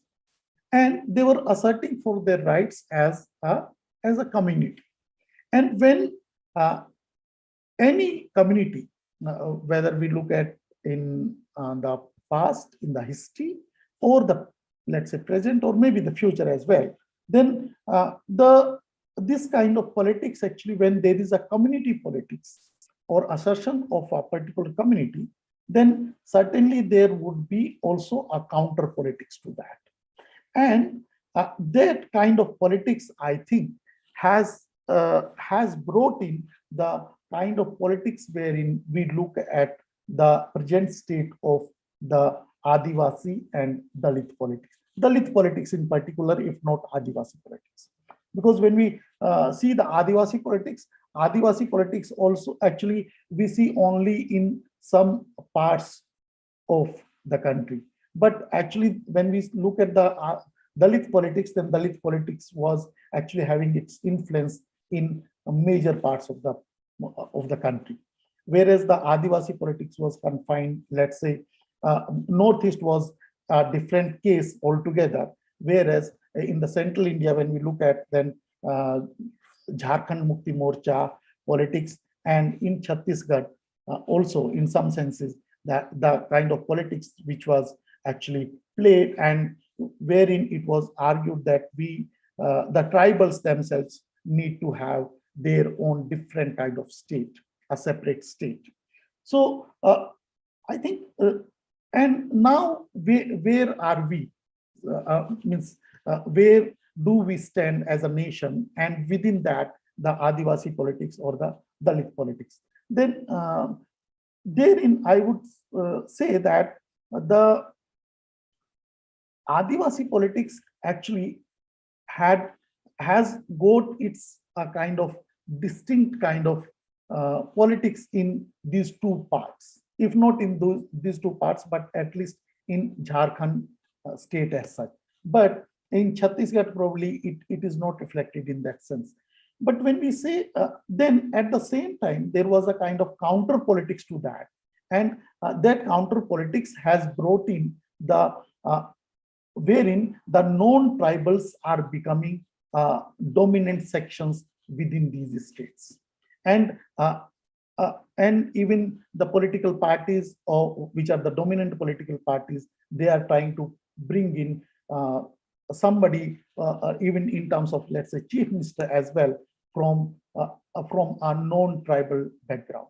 So I think this politics, which is having its history in the kind of identity politics which we see at this stage, I think that is from where I think the future of the Dalit politics might, or Adivasi politics might also emerge. And I think that we have a beautiful panel here, and the first, shall I introduce the panel now, please, or Shafina? Because you can invite them, sir. You have sent me the details about that. Yeah, you can invite them, sir. Fine. Should I invite them or introduce them as well? You have sent the biodata. You can invite them, sir. Each after. Just invite? Yeah, okay. yes. Okay. The bio note has been circulated. Okay. Okay, So, that's fine. That's fine. That's fine. Save some time. So fine. So as per the instruction given already, first I would like to invite Professor Jagannath Ambagudia to make his presentation. Thank you. I hope I'm audible. Yeah, very much. Okay, good evening, everyone, and thanks to the chair, as well as thanks for this opportunity to speak something on the issue that I have been working for quite some time now. As for the theme that I submitted to speak on, then I'll prefer to speak on revisiting tribal politics in India, where I'll quickly take you all through the different phases of tribal politics and probably see in what way the tribal politics is moving in the contemporary period. I usually begin with the nature of society when I talk about tribal politics in India, and where the society is considered to be the complete creed of caste, color, gender, ethnicity, and so on and so forth. So this very nature of society usually gives opportunity to talk about the equal representation of various social groups, including the tribal communities in India. So the philosophical foundation of tribal politics in India is essentially embedded in a group representation. If we look at this, the essentiality of group representation, then the practice of group representation makes a significant contribution to procedural democracy, which essentially leads to the substantive democracy or substantive outcome. Since liberal democratic states operate with the aim of promoting and preserving diversity through the means of fair and equal treatment, it is perhaps important to address centuries of discrimination and marginalization emerging out of ethnic and cultural differences through granting group rights. In this context, group rights is considered to have enabled the equal participation of all citizens within the national politics. However, when we talk about the position of tribal communities in contemporary Indian political situation, then it was realized that equal citizenship is important, but that is inadequate to capture the ground reality that the tribal communities are going through over the period. So in the place of equal citizenship, when it comes to tribal politics, then we are talking about adequate citizenship or differential citizenship in order to enable them to ensure that they have a say in the representative, in the representative institution. So the part of the goal of extending differential citizenship to tribal communities, we do talk about the political reservation through which we try to include or politically integrate them into the larger, context of decision-making bodies, public policy institutions, and so on and so forth. If we go if we go back a little to the tribal politics during the colonial period, then or pre-independence period, then that usually begins with the nature of tribal society, which had the history of self-governance and autonomy as well as tribal lifehood. In addition to that, then the tribal communities had their own form of governance as well as their own conception of democracy, which were essentially based on communitarian and egalitarian democratic values.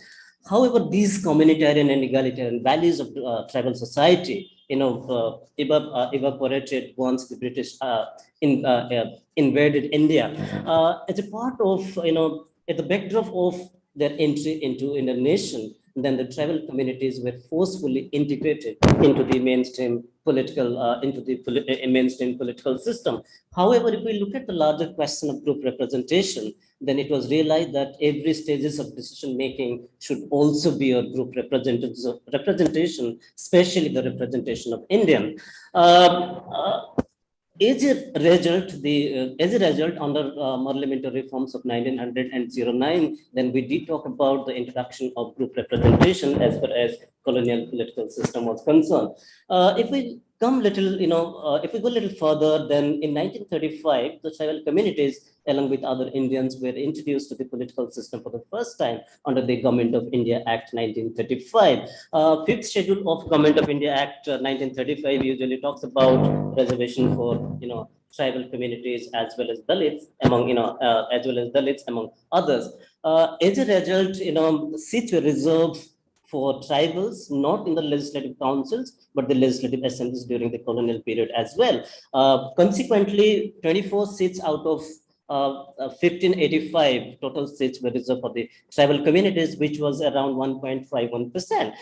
If we look at the larger question of understanding group representation, then we believe that there should be a proportionate representation of the tribal communities. But if we look at the tribal population during that time, during the 1931 census, then it was around 2.49%. But the quantum of reservation that was provided to tribal communities was around 1.51%. So if we look at this population strength as well as reservation, then that appears to suggest that there was also the underrepresentation of tribal communities during the colonial period.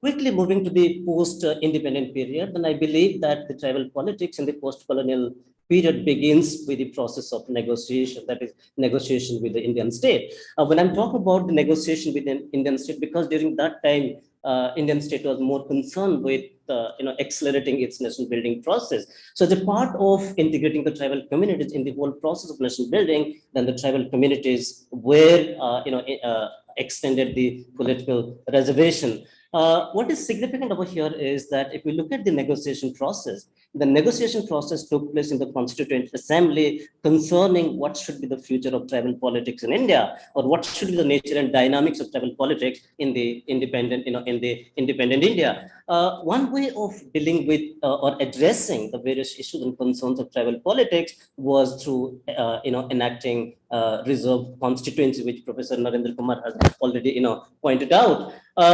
As a backdrop of this reserve constituencies, then another interesting things that come to my mind when we talk about the implementation of reservation policy in the first decade of India's independence, that is from 1952 election to 1961, then we were practicing double member as well as multi-member constituencies where there was substantial proportion of tribal population, but they were failed to secure 50% of the total tribal population, then that was coming under the double member constituency. The significance of double member constituency was that there was also over-representation, relatively over-representation of tribal communities in comparison to the total reserve seats.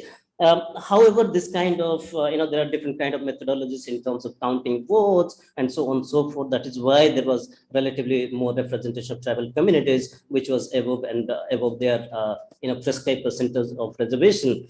However, this relatively more representation of tribal communities was seen by the Election Commission of India as threat to the political representation of non-tribals. As a result, the Election Commission of India suggested that India should go ahead with one member constituency rather than double or multi-member constituency. So in 1961, the parliament amended this and abolished the double member constituency. And now we usually go with the single member constituency. Coming back to the constitutional provisions for tribal communities, then Article 330 and 332 of the Indian Constitution deal with political reservation for tribals in Lok Sabha as well as legislative assemblies. However, interestingly, there is no reservation in the upper houses of the parliament as well as upper houses of the state assemblies. If we look at the other interesting things about political reservation is political sphere was the only sphere which came under the time limit or time framework in comparison to reservation in education as well as government employment. And the reason was very loud and clear that once their representation ceases to exist in a parliament, the parliament can bring amendment to bring amendment and strike down Article 330 as well as 332 of the Indian Constitution. If we look at the contemporary dimension of tribal politics in India, more specifically in the context of the relationship between tribal communities and political parties concerning ST Reserve constituency, one interesting trend has emerged in relation to tribal politics is that traditionally tribal communities were supporting Congress party, which was considered to be cattle party by Yogendra Yadav and others. But gradually, this traditional social support base of tribals has declined in relation to Congress party, and that is shifted to the ideologically synchronized kind of party, that is BJP.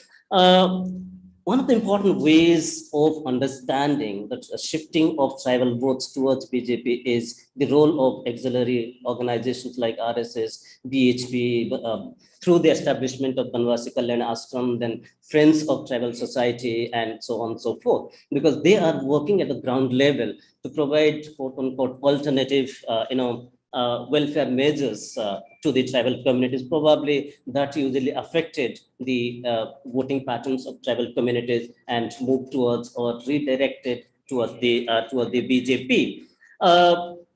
The other important issue when we talk about the relationship between tribal communities and political parties is that they're considered to be the supporter of Naxalites or Maoists, where there are some ideological synchronized organizations. I mean, political parties like Communist Party of India, Communist Party of India, Marxist, and so on and so forth. However, if we look at the tribal support base towards these left parties, then they have failed to translate this support into, quote unquote, their support into political outcomes. As a result, if we look at the existing data, whether we look at 2004 data, 2009, 2014 data, then some of the areas which are considered to be red corridor, like Chhattisgarh, Jharkhand, and Orissa, then they have not been able to win even a single ST reserve, constituency. Coming back to BJP's relationship with tribal communities, then there are around 6 seats which are reserved for the tribals, parliamentary seats which are reserved for the tribals in Northeast India. But if we look at the data of 2014, then BJP failed to secure even a single ST reserve parliamentary constituency.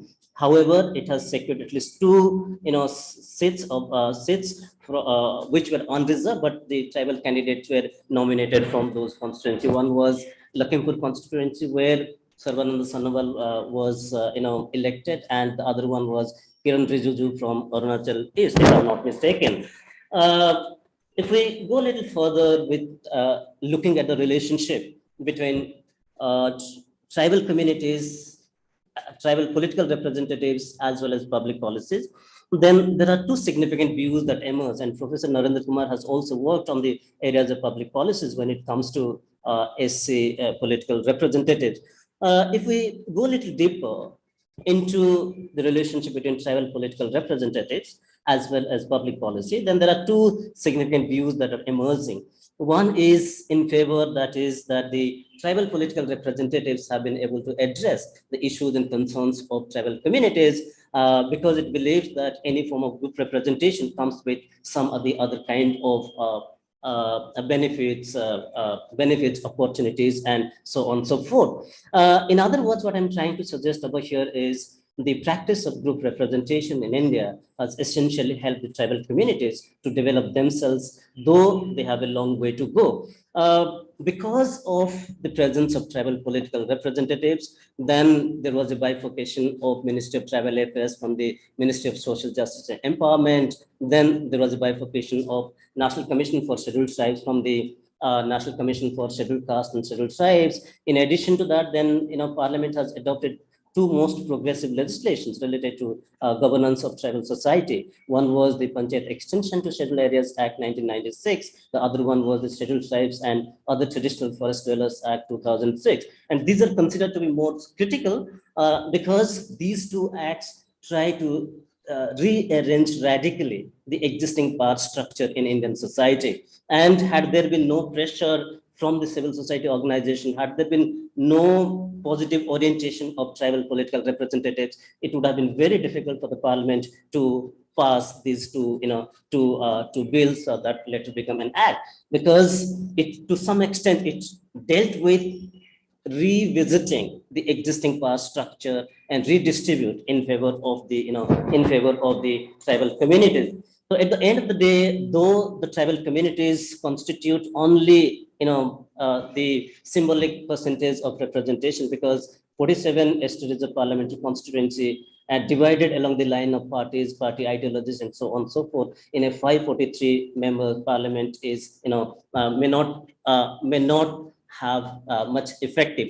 However, despite having that marginal number of tribal political representatives, then government cannot, or government does not dare to undervalue or underrate the value of tribal political representatives. Because there was a case in 1999 when no confidence motion was introduced against Vajpayee government, then one tribal vote has brought down the elected government. So though there is a numerical inferiority in terms of the presence of tribal political representatives in the parliament, however, this numerical inferiority will not be or may not be taken lightly as far as the government is concerned. Then the other side of the story is that they have not been able to address effectively as far as the tribal issues are concerned, probably because if we look at the position of tribal communities, despite acknowledging relative advancement of tribal communities since 1950s because of a lot of promotive as well as affirmative action policies,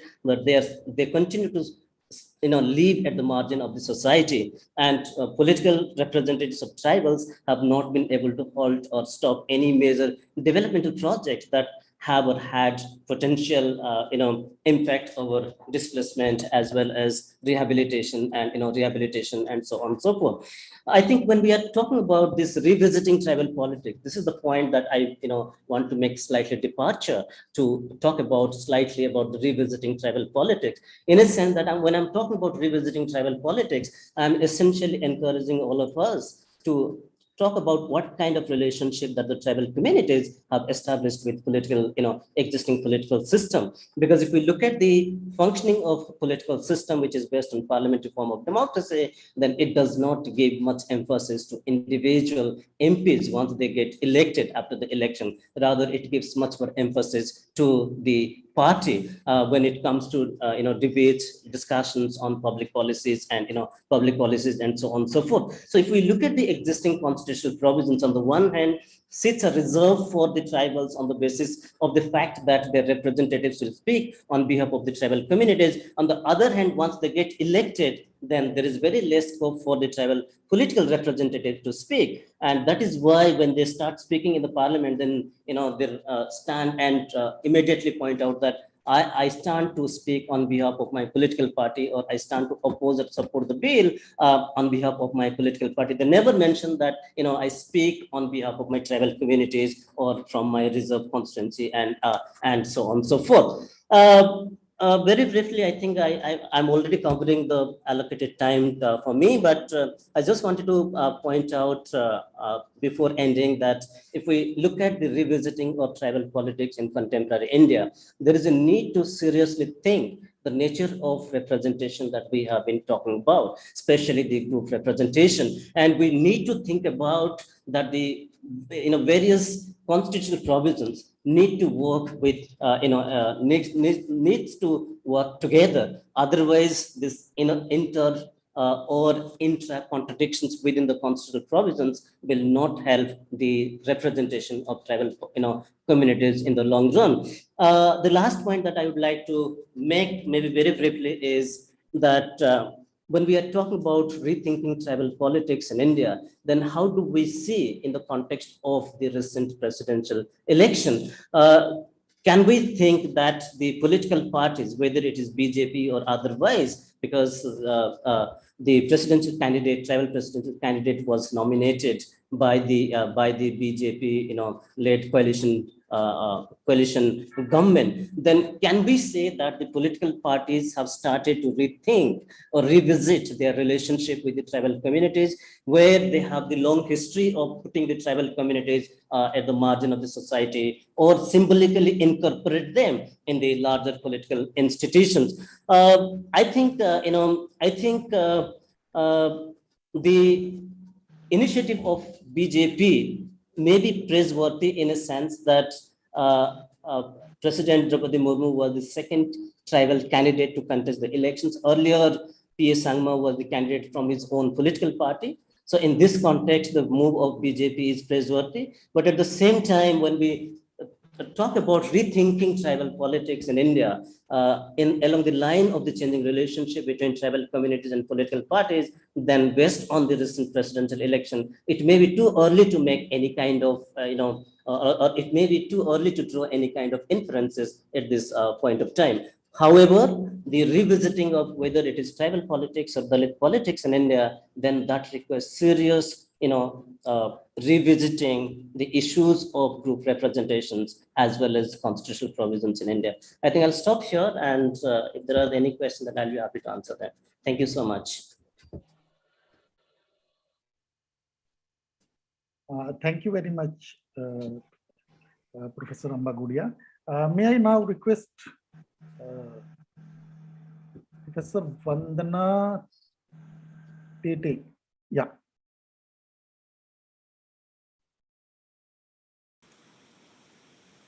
thank you, धन्यवाद। Creative theory association और सभी सहयोजकों, दर्शकों और श्रोताओं को प्रकृति पर्व करम की बधाई, शुभकामनाएं। आप सभी का जोहार और आभार। आभारी हूं कि भविष्य की चिंता में आपने आदिवासियों को भी ध्यान में रखा, लेकिन देश के लगभग 15 करोड़ आदिवासियों का समुचित प्रतिनिधित्व ऐसे महत्वपूर्ण वाद संवाद में और हो पाता तो ज़्यादा बेहतर था। मेरा सुझाव है कि भविष्य में कम से कम एक पूरे दिन की बातचीत सिर्फ आदिवासियों के साथ की जाए, जिसमें उत्तर दक्षिण पूरब पश्चिम सभी दिशाओं के आदिवासी समुदाय अपनी साझेदारी कर सके। यह इसलिए जरूरी है कि जिस गंभीर वैचारिकी पर यह संवाद हो रहा है और इसमें बातचीत के जो विभिन्न पहलू हैं, उसका सामना हम आदिवासी लोग तथाकथित सभ्यता संस्कृतियों के आरंभिक काल से ही करते आ रहे हैं। मैं इससे इनकार नहीं करती कि आक्रामक और विनाशकारी राजनीतिक अर्थव्यवस्था का सामना गैर आदिवासी संस्कृतियों की जनता नहीं कर रही है, पर जितने क्रूरतम हमलों और विनाशकारी नीतियों का सामना आदिवासियों ने किया है और अभी भी कर रहे हैं, वह इंसानी विकास यात्रा के इतिहास और वर्तमान दोनों में सबसे भयावह और अकल्पनीय है। चिंताजनक स्थिति यह भी है कि जब दुनिया के रचाव और बचाव पर संवाद होते हैं, तो उसका दायरा निजी पूंजी और लाभ आधारित राजनीतिक तंत्र की हिंसा तक सीमित रहती है। सांस्कृतिक जनसंहार के विभिन्न आयामों पर पर्याप्त चर्चा नहीं हो पाती या की ही नहीं जाती। वे हाशिए पर पड़े रहते हैं, जैसे भाषा, शिक्षा, धार्मिक विश्वास, सांस्कृतिक परंपराएं, नस्लीय, जातीय और लैंगिक पूर्वाग्रह, कला, साहित्य, सिनेमा और मीडिया जैसे पॉपुलर माध्यम।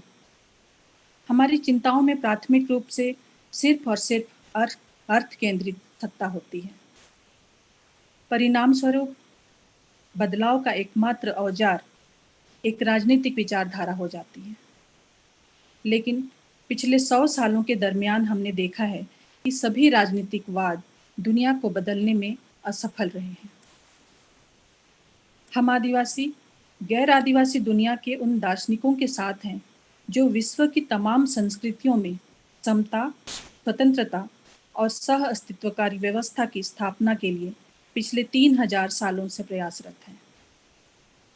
दुनिया को स्वस्थ और सुंदर बनाने की यह एक अच्छी पहल है, लेकिन मार्क्स और मार्क्यूस जैसे दार्शनिकों ने जो कल्पना की है कि सौंदर्य के नियमों के अनुसार उत्पादन और भविष्य के समाज का निर्माण करना संभव है, जो अपने आप में एक कलात्मक काम होगा। हम आदिवासियों के लिए यह कोई कल्पना नहीं है, यह उस समाज में अभी तक कल्पना है जो एक प्रकृति विरोधी, सृष्टि और ग्रह विरोधी, मनुष्य निर्मित कृत्रिम व्यवस्था में जीता है। इसलिए अगर हम और आप वास्तव में आज की विकराल होती असमानताओं, निरंकुशताओं के खिलाफ, सैनिक अर्थतंत्र के खिलाफ, समतामूलक और स्वतंत्रतापूर्ण भविष्य के निर्माण के लिए एक सामाजिक दृष्टिकोण का विस्तार करना चाह रहे हैं, तो इस तरह के वाद संवाद में आदिवासियों की समुचित भागीदारी आवश्यक है और इसे सुनिश्चित करनी होगी। मार्क्स, मार्क्यूस और राय के साथ फ्रांस फैनन, जोस कार्लोस, मारी टेगुई, फास्टो रिनागा, अमेरी बराका, नबूगी वथ्योंगो और जयपाल सिंह मुंडा को शामिल करना होगा, क्योंकि ये सब वो आदिवासी दार्शनिक हैं जिनका समाज सदियों से समता, सहजीविता, सहभागिता, सहअस्तित्व और सामूहिकता पर जीता रहा है।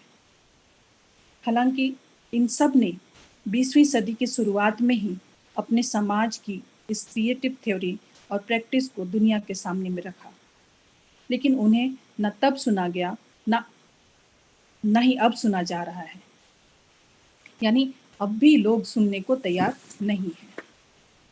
जयपाल सिंह मुंडा ने संविधान निर्माण सभा में ये कहा था, अगर आप आज़ाद होने जा रहे भारत में एक वास्तविक लोकतंत्र की स्थापना करना चाह रहे हैं, तो आप सबको आदिवासियों से सीखना होगा, क्योंकि वे जनतंत्र के असली निर्माता और वारिस हैं। उन्होंने कहा था कि इसके लिए आदिवासियों को टोकन रिप्रेजेंटेशन नहीं बल्कि फुल रिप्रेजेंटेशन देना होगा। यहाँ मैं एक और बिंदु पर आप सभी का ध्यान खींचना चाहती हूँ, जो औपनिवेशीकरण का सबसे प्राथमिक हथियार है, वह है सैन्य हिंसा। यह राजनीतिक सैन्य हिंसा दो तरह के संगठित सैनिकों द्वारा की जाती है। एक वह जो सत्ता शक्ति द्वारा संगठित किए जाते हैं, और दूसरा समाज जो नस्ल, धर्म, भाषा, संस्कृति के आधार पर संगठित रहता है।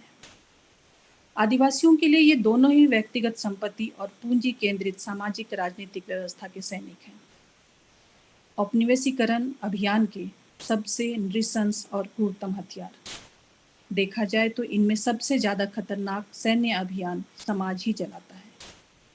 धर्म, शिक्षा, संस्कृति, कला, साहित्य, सिनेमा और मीडिया के जरिए निरंतर जारी रहने वाला यह सामाजिक सैन्य जनसंहार अदृश्य रहता है। हमारे आज के विषय के कंसेप्ट नोट में कहा गया है कि एक बेहतर दुनिया के निर्माण के लिए सामूहिक रूप से हम सबको आलोचनात्मक और रचनात्मक बनने की जरूरत है, जो सौंदर्य की दृष्टि से भी अधिक समृद्ध हो। हम इसे आदिवासी दर्शन कहते हैं। आदिवासी लोग जिसको जीते हैं और जिनके लिए यह एक कल्पना नहीं है।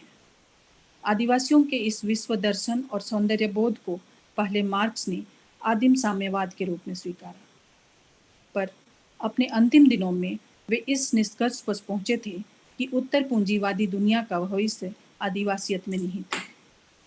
लेकिन पूरा मार्क्सवादी विमर्श उनकी पहली स्थापना पर ही केंद्रित रही है। दुनिया की मुक्ति और भविष्य के संबंध में उनकी जो दूसरी स्थापना है कि आदिवासियत ही हमारा भविष्य है, वह आज भी अंधेरे में है। अवमानना और उत्पीड़न की चारित्रिक विशेषताओं वाले पूंजीवाद के खिलाफ मार्क्स और बाद में एंगल्स ने भी आदिवासी समुदायों में प्रचलित सामाजिक व्यवस्थाओं की लगातार चर्चा की है। उनके बीच मौजूद समतावाद, सामूहिकता और सर्वसम्मति मूल्यों वाले पारंपरिक सामाजिक और विधायी प्रणालियों का, यानी राज्य विहीन स्वशासन का उल्लेख बार बार किया है। इस बिंदु को मार्क्स ने आदिवासी समाजों के अपने अध्ययन में खास करके पूर्वी ग्रेट लेक्स के क्षेत्रों को छोड़कर विशेष रूप से रेखांकित किया है। मार्क्स ने आदिवासी समतावाद के इनपुट औपनिवेशिक रूपों को यूरोपीय वामपंथियों के मॉडल के रूप में माना और समग्र रूप से इसको पूरी मानवता के लिए एक संभावित उत्तर पूंजीवादी भविष्य के रूप में स्वीकार किया है। हम आदिवासियों का दृढ़ विश्वास है कि दुनिया का भविष्य इंसान निर्मित कृत्रिम, काल्पनिक और हिंसात्मक बौद्धिकता में नहीं है। हमारा भविष्य पृथ्वी ग्रह यानी मदर अर्थ के भविष्य के साथ जुड़ा है। इसलिए सदियों पूर्व भी और आज भी आदिवासी लोग अपना अस्तित्व और भविष्य जल, जंगल, जमीन, जैव विविधता और पर्यावरण में देखते हैं। आदिवासी लोगों का विश्वास है कि जलवायु परिवर्तन के कारण न केवल हमारी पृथ्वी बल्कि उस पर रहने वाले सभी जीवित प्राणी संकट में हैं और यह केवल इंसान मात्र का संकट नहीं है। इसमें भी कोई संदेह नहीं है कि यह संकट इंसानों की उस असीम लालच से पैदा हुई है जिसे विकास कहा जाता है। जलवायु परिवर्तन और दिनों दिन विकराल होती नस्लीय, धार्मिक, लैंगिक और आर्थिक असमानताओं से निपटने के लिए इन दिनों सस्टेनेबल विकास की खूब चर्चा है। इसे वैश्विक लक्ष्य के रूप में भी पेश किया जा रहा है। 2015 में संयुक्त राष्ट्र द्वारा घोषित इस लक्ष्य में गरीबी को समाप्त करने, ग्रह की रक्षा करने और 2030 तक सभी लोगों को शांति और समृद्धि सुनिश्चित करने के लिए सार्वभौमिक कार्रवाई की अपील की गई है। सस्टेनेबल विकास के प्रस्तावकों के अनुसार विकास को निश्चित रूप से सामाजिक, आर्थिक और पर्यावरणीय स्थिरता को संतुलित करने वाला होना चाहिए। सोचने वाली बात यह है कि ज्ञात सभ्यताओं द्वारा पिछले 3000 सालों से इस तरह के संकल्प लिए जा रहे हैं और इसके लिए कार्रवाइयां भी होती रही हैं, परंतु समस्या सुलझने की बजाय बढ़ती ही जा रही है। अगर हम सिर्फ लैंगिक समानता की बात करें तो उसे आज तक हासिल नहीं कर सके हैं, जबकि इसकी तुलना में नस्लीय, धार्मिक और आर्थिक समस्याएं ज़्यादा जटिल हैं। ऐसे में प्राथमिक सवाल यह है कि आखिर वह कौन सी वजहें हैं जो आधुनिक विकास को सभी स्तरों पर समतामूलक नहीं होने देती और एक ही साथ उसे उन केवल इंसानों बल्कि संपूर्ण जीव जगत और वानस्पतिक विविधताओं के खिलाफ भी उसे खड़ा कर देती है। क्रिएटिव थ्योरी में उन वजहों को बहुत साफ साफ चिन्हित करना होगा, जैसा कि इस संवाद का मूल उद्देश्य है, जिसे चिन्हित करने में आदिवासी समाज आपकी मदद कर सकते हैं। गैर आदिवासी व्यवस्था की सामाजिक, सांस्कृतिक और आर्थिक हिंसकता का सार्वभौमिक पैरामीटर धरती और आदिवासी हैं। आप लोग धरती को प्राकृतिक संसाधन कहते हैं, हम आदिवासी उसे जीवन मानते हैं। इसलिए इतिहास में भी और वर्तमान दौर में भी औपनिवेशिकता के प्राथमिक शिकार धरती और आदिवासी लोग ही हैं। जो थ्योरी और प्रैक्टिस दोनों स्तरों पर रचाव और बचाव के सहजीवी जीवन मूल्यों और सौंदर्य बोध से क्रिएटिव थ्योरी को समृद्ध कर सकते हैं, उसे विस्तार दे सकते हैं। मार्क्स के शब्दों में जो दुनिया का उत्तर पूंजीवादी भविष्य है। धन्यवाद। धन्यवाद ma'am. Anyone like me to translate it, or anybody else wants to do it? Fine, you can do it for, I think. Just take about 2 minutes. Okay, also fine, introduce fine. Vandana. Vandana is one of the finest tribal poets, Adivasi poets that we have, writing in Hindi. And I have used her work, very many kinds of things that I do literature. What Vandana is saying, some of the basic things, that the first victim of colonialism, concept of colonialism, are Adivasi people and the forest. I was also speaking yesterday, saying that Marx himself had spoken about specific nature of tribal societies, which were based on equality, for which other people were sort of fighting for. This society already had primary basis, their relationship based on equality. Second, saying that for the post-capitalist state, the scholars and people who are interested in a better society will have to come back and look at the way still we live our lives, which is based on natural quality, consensus, and a feeling of. Without these relationships, we will not be able to alter capitalist relationships, which are not based on these at all, I think she's understood it, just saying that this model is a better alternative model be juxtaposed. If we are ever want to go the transition into a more equitable society, this model still works. Thank you. Thank you. Thank you very much. May I now request Professor Harish Wankhede to come in, please? Sure, sir. Sir, I wanted to have a presentation. I just wanted to share the host has disabled participant screen sharing. Give me 1 minute, sir. I'll enable. Thank you.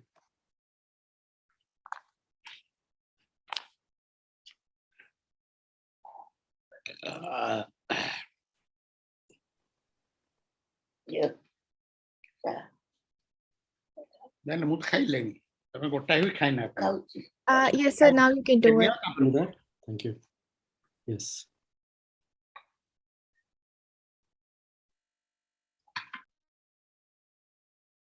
So it is saying open system preferences. What does it mean, Shaka? Piracy allow. So just click on the share screen and it would be. I did that, but then it sent me to some security and privacy. Maybe MacBook, maybe because of that. What is saying?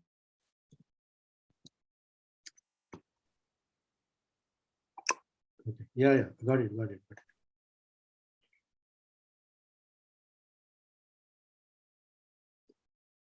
Is it working now? Not yet. Uh-oh.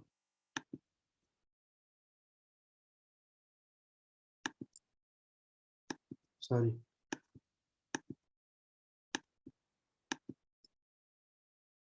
Now it's okay. Yeah. But yeah.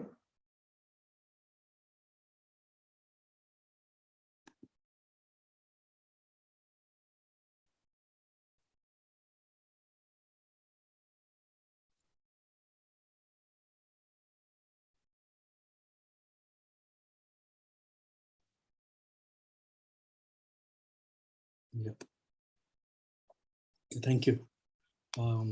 Now, of course, my presentation will be a little different from what the earlier speaker has just did with their topics. Why? Because I thought that majorly the Dalit question is often been discussed through political lenses and the larger discussion on democracy in particular. What I thought is what I wanted to suggest is, of course, that in the last 2 or 3 decades, mainly post globalization, the new kind of Dalit intervention is there in the public spaces. And that intervention is not only political, but also social and cultural. And through that, I thought that there is a kind of a claim or attempt to suggest that there is a requirement to democratize other spheres of social and cultural life, mainly media and cinema. In that aspect, I thought that I will be mainly speaking about the Dalit representation in Hindi cinema and how what was how to examine the representation of Dalits in Hindi cinema in the future. Like Professor Narendra Kumar also was also saying that somewhere the requirement to understand the past and the present is crucial to understand the future. And therefore, when I was thinking about Dalits in Hindi cinema, going back to little past is very, very important. While, of course, thinking about the future will be there in the presentation, but mainly about it is basically based upon some kind of a review of the past. And of course, most of the time when we think about cinema, of course, there is some kind of stereotypes that it's a non-intellectual medium, mainly about entertainment and mainly serving the concerns and the choices of the lower middle classes or even for the poor. So that orientation is with the cinema, and therefore popular cinema in particular has not been discussed much in most of the academic or intellectual literature for that matter. So I thought that I will be mainly sticking on that particular form. And therefore, probably the larger claim that I thought I will make, that it is not that somewhere cinema should be only escape that kind of a larger critical gaze, that cinema is nothing but entertainment. It is mainly a very, very expensive art form, and the large number of people cannot invest into that, and therefore it is basically a domain of the social elites or the class elites, and therefore there is no requirement to engage critically through that particular domain. What I'm proposing is, of course, that what Hindi cinema, mainly the popular cinema, represent is the interest of the social elites, the political interest and the social values of the social elites. And that I will also suggest that include progressive art house, parallel cinema. And of course, if you read any small thesis on popular cinema, you'll find that the absence or relegation or even the peripheralization of the Dalit identity in cinema is quite obvious. Like if you take 20 big films in a year, and you'll find that the most of the protagonists or the leading characters are from the social elite background, whereas the Dalit, Adivasi or the Bahujan identities are hardly play any significant role in any of the narratives of the Hindi cinema. And through that, I try to suggest that somewhere what narrative of any film suggests is nothing but a representation of the cultural and the social values of the social elites. This is what I thought I will be starting with. And therefore, whenever there is a small representation of the Dalits in Hindi cinema for a very long time, probably there will not be more than 100 films in the long history of 75 years of Hindi cinema. You'll find that mostly Dalits are represented on screen as domesticated, powerless women. Like the earlier films, if you watch Sujata, Achut Kanya, even Achut, these films somewhere suggested that the Dalit identity can be connected to the identity of Dalit women, and through that kind of a powerlessness, or that they are part of the larger domestication, and the idea of surrender, that the Dalit woman should be continuously, perpetually be surrendered to the values and the concerns of the social elite. That idea was there in the earlier cinema. Further, Dalits are also shown as poor, engulfed in wretched and exploitative conditions. Like if you watch Damul or Gid, it is mainly about poverty, about prostitution, about criminality, and about extremely terrible conditions in which people are living. So mainly the Dalit representation has this kind of a stereotypical featuring of the Dalit identity. Or for that matter, in Nishant, if you watch, when you watch Nishant, you find that the leading protagonist is a drunkard Dalit man who has no capacity to run a good family or to protect his own wife. Or in modern, like 80s film Southern, the two characters, the father and the daughter, they both are shown as the Harijan characters, and suggested that they do not have any power to challenge any casteist hurts or abuses that they face during their everyday social life. So we'll find that these films, Ajut Kanya or Sujata, Damul or Gid or Sautan, or later on Chakra, or even in Lagan, there is a stereotypical representation of Dalits as poor, marginalized, unconscious, without any agency, or almost kind of a part of the terrible social and class condition, and hardly had any agency to escape that particular condition. And even if they try to escape, like if you watch Sadgati, even if you try to escape that particular condition, you have to die or to get what they call the idea of the nirvana. So you'll find that somewhere there is a stereotypical representation for a very long time, including some of the films are what they call progressive films, art house cinema, parallel cinema. Even in that, there is a kind of a suggestion, there is a kind of stereotypical representation of the Dalits. Of course, there is a visible shift in post-90s cinema, Hindi cinema, and most of the films now showcase what they call Dalits emerging as leading protagonists, and these are the very, very important popular films, Newton, Maji, Masan, recently Shamshira. You'll find that the character is often been shown that they have some kind of a terrible past, they represent a very, very undignified social identity, but they are emerging emerging with some kind of a heroic credential, and through that, Dalits are not shown in the recent films only as wretched beings, but also as human aspirant beings, that they have some kind of aspirational values. They wanted to change the world. They have some kind of a dream and desire, and through that they can emerge as a leading protagonist or as a popular hero. That is a kind of a wonderful change that one has seen in the recent time. Further, like when you watch films like Article 15, you'll also find that it is not only about the rape victims' problems as such, but there are multiple other characters that the cinema also portray, like a character like a Dalit police inspector, or Dalit doctor in that particular thing, or even a Dalit revolutionary. So those kind of nuances are now coming up in a bigger way in Hindi cinema, and that shows that somewhere there's some kind of a democratization that is now happening with Hindi cinema, which basically disturbed the earlier version of Hindi cinema. Now, what I'm proposing is very simple. That the current notion, like the way Dalit representation has been done, and even in the current times, though there are heroic representation of the Dalits on silver screen, there is some kind of a wretched subjectivity framed in the past, and that basically continues even today. And therefore, I thought that I will be just posing one or two small questions to understand what has happened in 50s and 60s, because of which the caste and Dalit question is almost neglected or avoided to portray on the screen. And therefore, that particular question will help us to understand why democratization is taking place in post-1990s and not the earlier. And therefore, a cursory investigation of 1950s and 1960s popular cinema, that often known as golden age cinema, will showcase that how that particular period neglected or keep a distancing, or there was some kind of anxiety towards its identity, its icon, and its political vision. And that created a kind of a distancing or some kind of a challenging attitude towards the Dalit question. Now, what they generally call the golden age of Hindi cinema.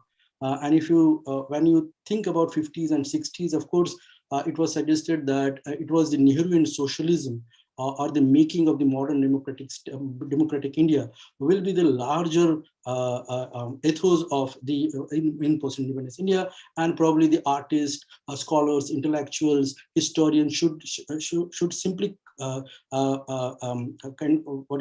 simply endorse that particular version and participate in making India as a socialist modern democratic state.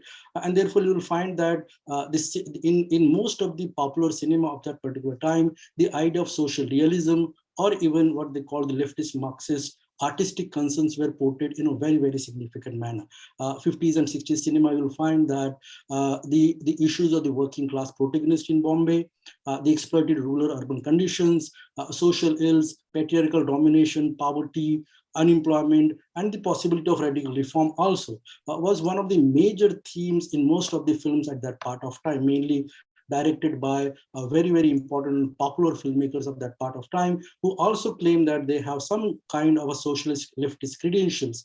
And through that, the idea that now cinema has a responsibility towards bringing social and class change, even political change. And through that, the art as an instrument in building that that kind of a logic is very much required. And therefore, filmmakers like Bimal Roy, for that matter, when you watch Do Bigha Zameen, you'll find that Bimal Roy is also supplementing that particular value, that somewhere the exploitative nature of the urban society now, or Raj Kapoor's Jaagte Raho, or K. Abbas Dharti Ke Lal, or Gurudat Pyasa, Mehboob Khan's Mother India, B.R. Chopra's Naya Daur, and Chittaranand Singh Chanak. These films, all big names, all some of the finest cinematic pieces in the history of Indian cinema, and they were basically dealing with what they called the social reality, suggesting that we are dealing with the concerns and the ideas of the people in general, that they are basically burdened, poor, and there is a requirement to understand that class conditions and allow the people to escape from those conditions through cinematic experiences. And therefore, this film has this kind of what you call social realism through a leftist Marxist artistic concerns, which of course was extremely popular and had a very, very dominating role on influencing the cinematic experience of that part of time.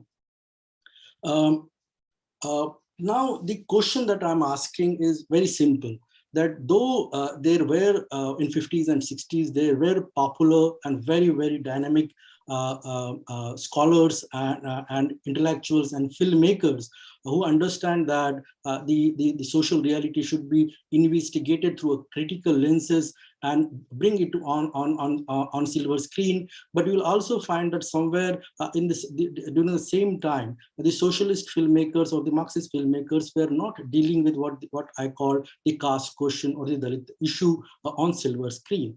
And I was thinking that why that could have happened, that what are the reasons that though there are such a powerful filmmakers, they understand social reality in such a greater way, why there was a distancing from the caste and the Dalit question in a sincere manner.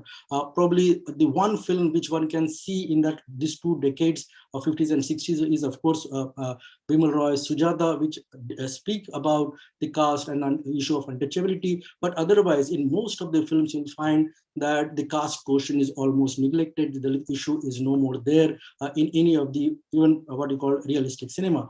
And therefore, I was proposing it like this, that it is ironic because the Hindi film industry was located in Bombay city and has witnessed powerful social and political movements, almost like concerns with the Dalit working classes, and the Dalit question was a prominent part of the working class issues. They were mobilizing on multiple sectors, multiple trade union politics, and they were contributing in generating the idea of working class not only as a collective group, but also what you call a diverse and nuanced group where the untouchable workers is also part of the working class. Can you please conclude in let's say 1 or 2 minutes? Right. Time is, yeah. So working class movement was also inspired by Mahatma Phule or Ambedkar, and Ambedkar's contribution also created what they call the class debate and elevated its stature to deal with how to understand the class issue. And of course, the left political parties, including people like Ramon Loya or in Maharashtra, Anubhav Sathe, were also contributing heavily to deal with the caste and the class issue. But when it comes to the socialist cinema, the golden age cinema, you'll find that there was a hesitation to accept Ambedkar as a part of the nationalist socialist revolutionary icon, that he was not added into the larger claim of who will represent India, or what we call the classical Marxist thesis that class consciousness or social identity based political assertions are petty bourgeois tendencies, and these ideas can also disturb the class unity and the socialist revolution. That probably some kind of a concerns which were there, because of which caste question was not being debated in cinema in a sincere manner.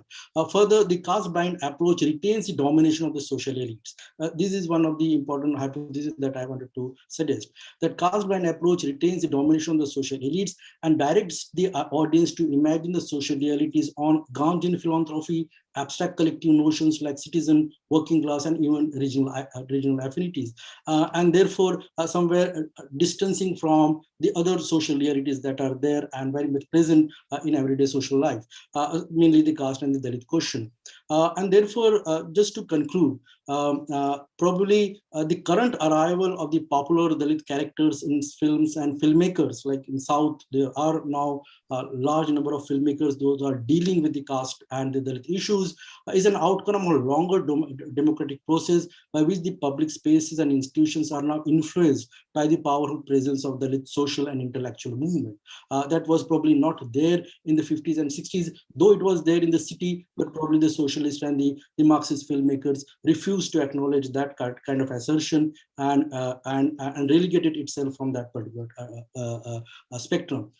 Second, the growing representation of Dalits on silver screen the current representation, suggests that the concerns for the substantive democracy has widened. The Dalit concerns now become part of the popular public culture, mainly media and cinema, and therefore it is a kind of a new opening.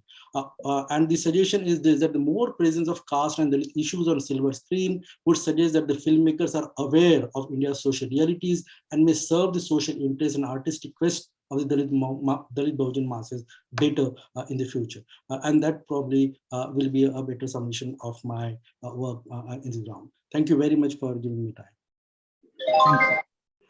Thank you, Harish. Thanks for finishing in almost time. Now the floor is open for the questions.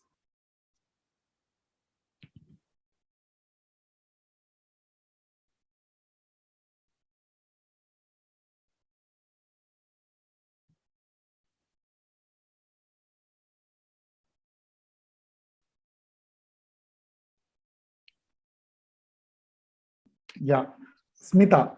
Smita has a question. Smita, you can come. This is Vidyut Mahanti. Okay. All right, okay. Now, the presentation about on Dalit and Adivasi are really excellent. And, they have used popular literature and film and all that to show the social rate.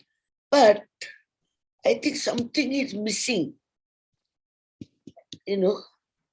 What are the impact, how are Adivasi women, Dalit women are living vis-a-vis Dalit men and Dalit women, Adivasi men.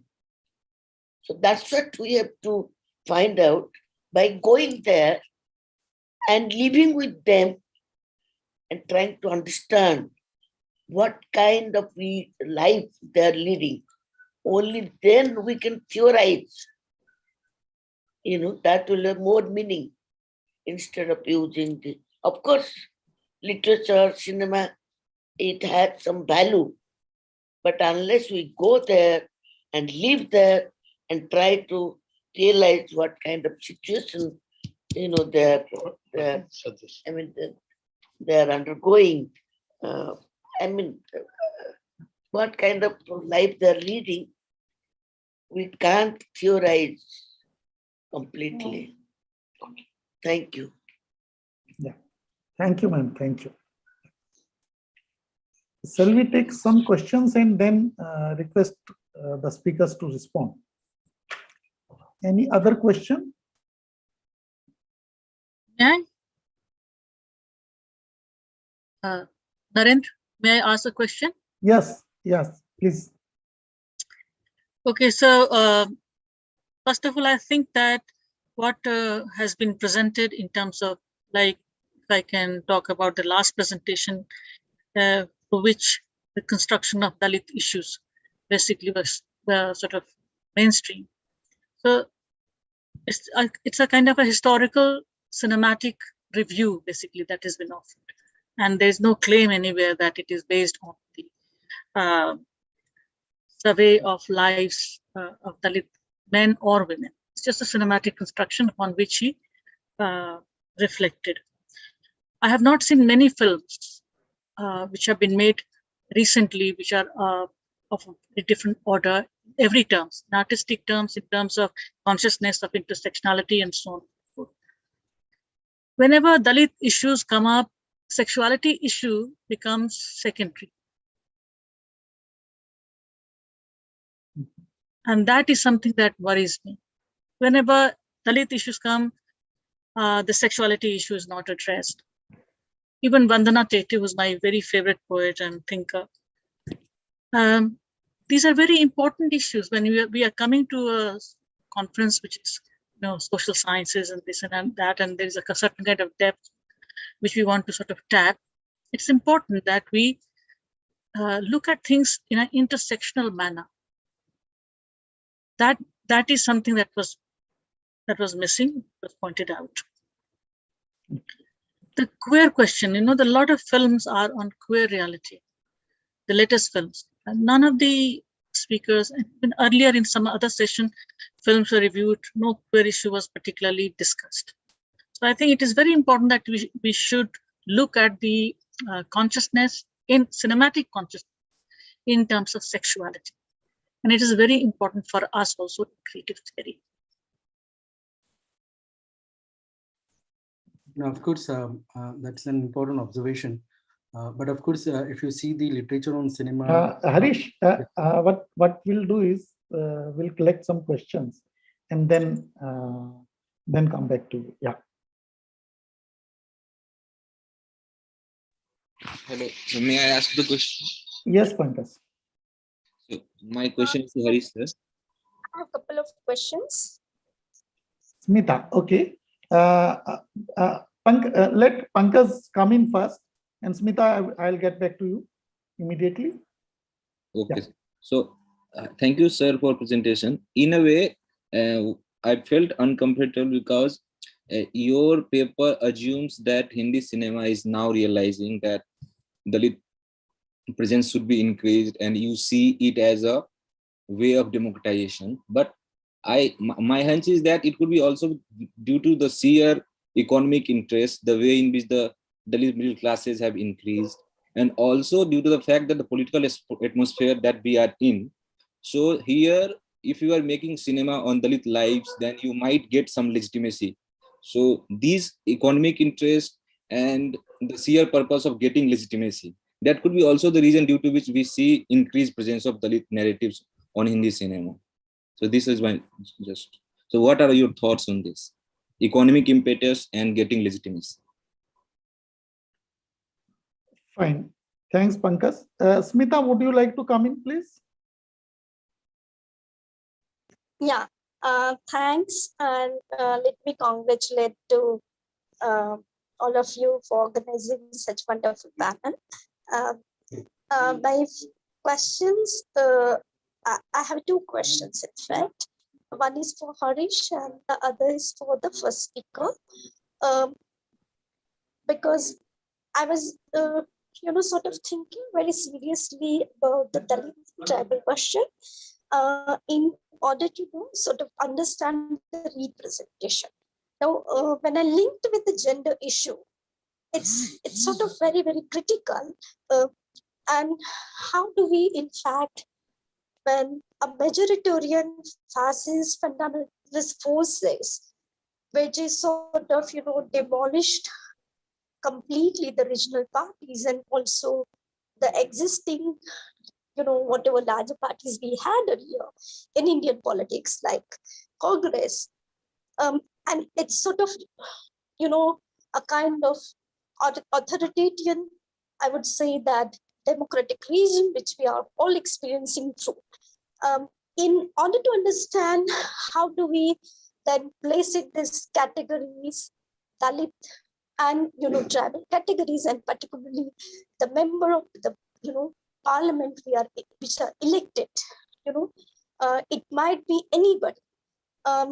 I would not, in fact, sort of agree with the first speaker that having just put it, a token representation of Dalit president or the tribal president is going to go and suffice the problems.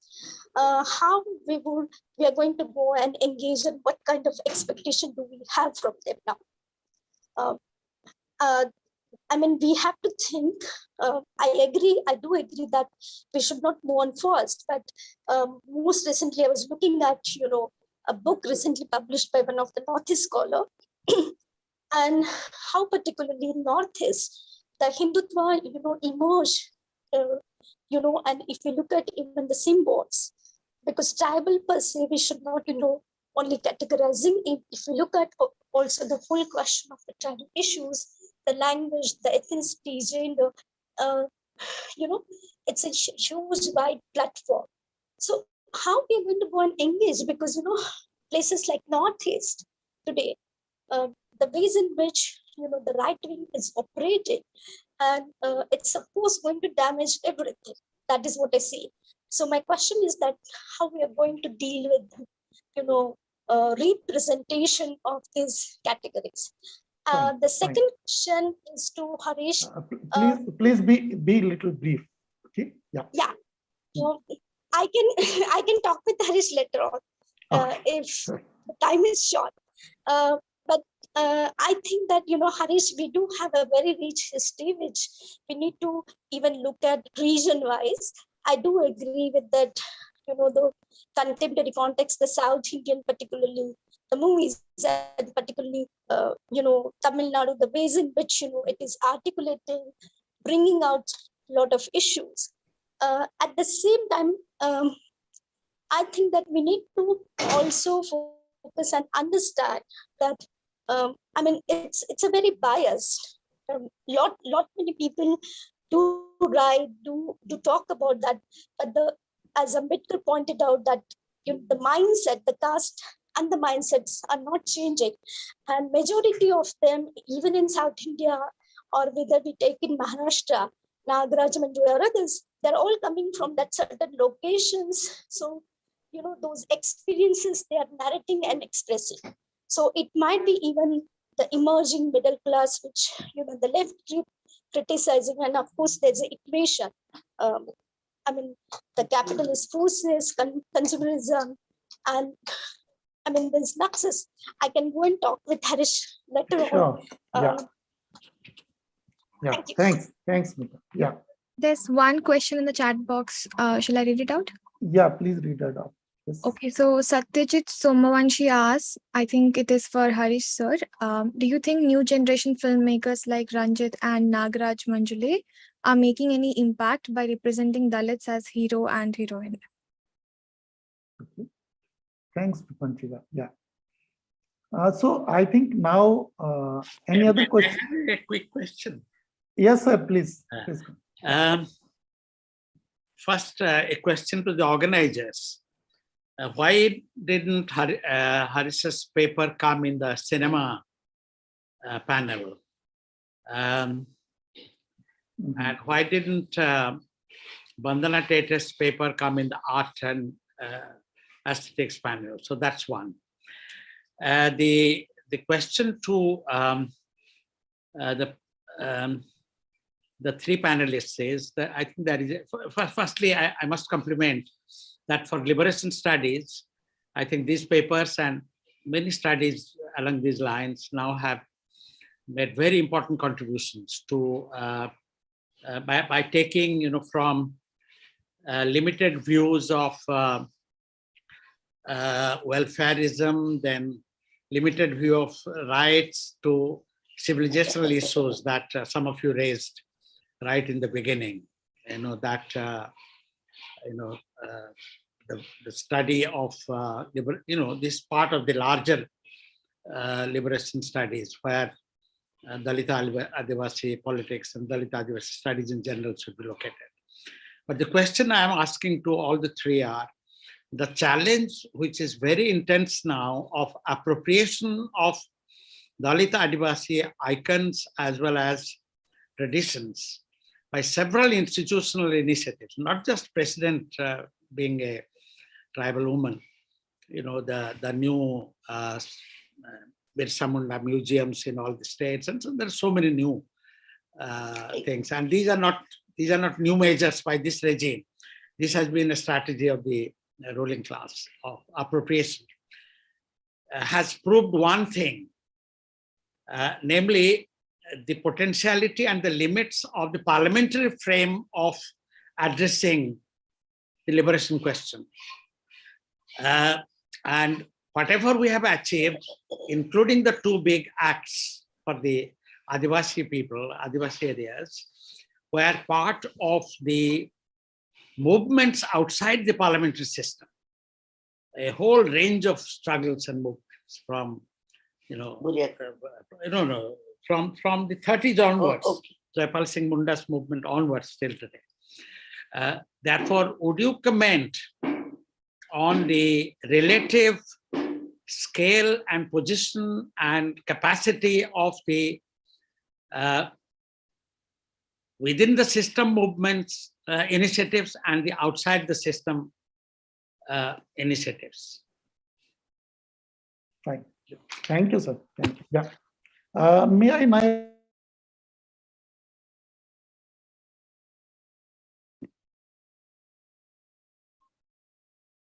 Sir, you are mute. I think there is some mute. Sorry, sir. Yeah. May I request Professor Ambagudia to respond? But please respond briefly if you could. Thank you so much for these questions. As I've already typed it out, I think the voice of Smita was a little unclear to me, so I'm not sure whether I heard her clearly or not. I'll not be, I think, able to answer to that, but I'll certainly like to address to some extent Vidyut ma'am's question as well as Honorable Mahanti's question. Yeah, I do agree with you about the gender question as far as tribal issues are concerned. That they should also get equal political opportunity to compete with others in the political arena. But if we look at the existing data, because unless we do some kind of intense empirical research in terms of quality and the performance and so on and so forth, maybe at this point of time, maybe it's good to rely on the existing data. No doubt they have been politically marginalized over the period, but gradually their representation has also increased over the period. I have slightly worked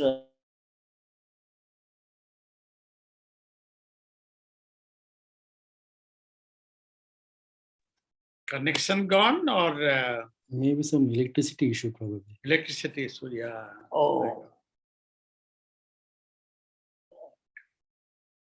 Yeah, I think there is some issue. Sorry, I think I'm back now. Yeah, fine. Am I audible? Yes, you are. Sorry, it's dark because it's heavily raining in Guwahati, so there is no electricity as well. Okay. So, but I can No adjust. I think the light is coming, but I can still go on. And if we look at the representation of,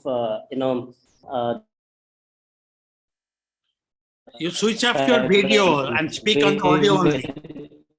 Switch off your video. Over the period, the number has increased. Look at the existing data on tribal women. I've worked deeply with the 11th, 14th, 15th, and 16th Lok Sabha. And if we look at this, the number of tribal women has increased in terms of nomination as well as representation. If we look at this a little further, then their number is relatively lower before 1990s, but that has increased after 1996. If I give you the data over here, if I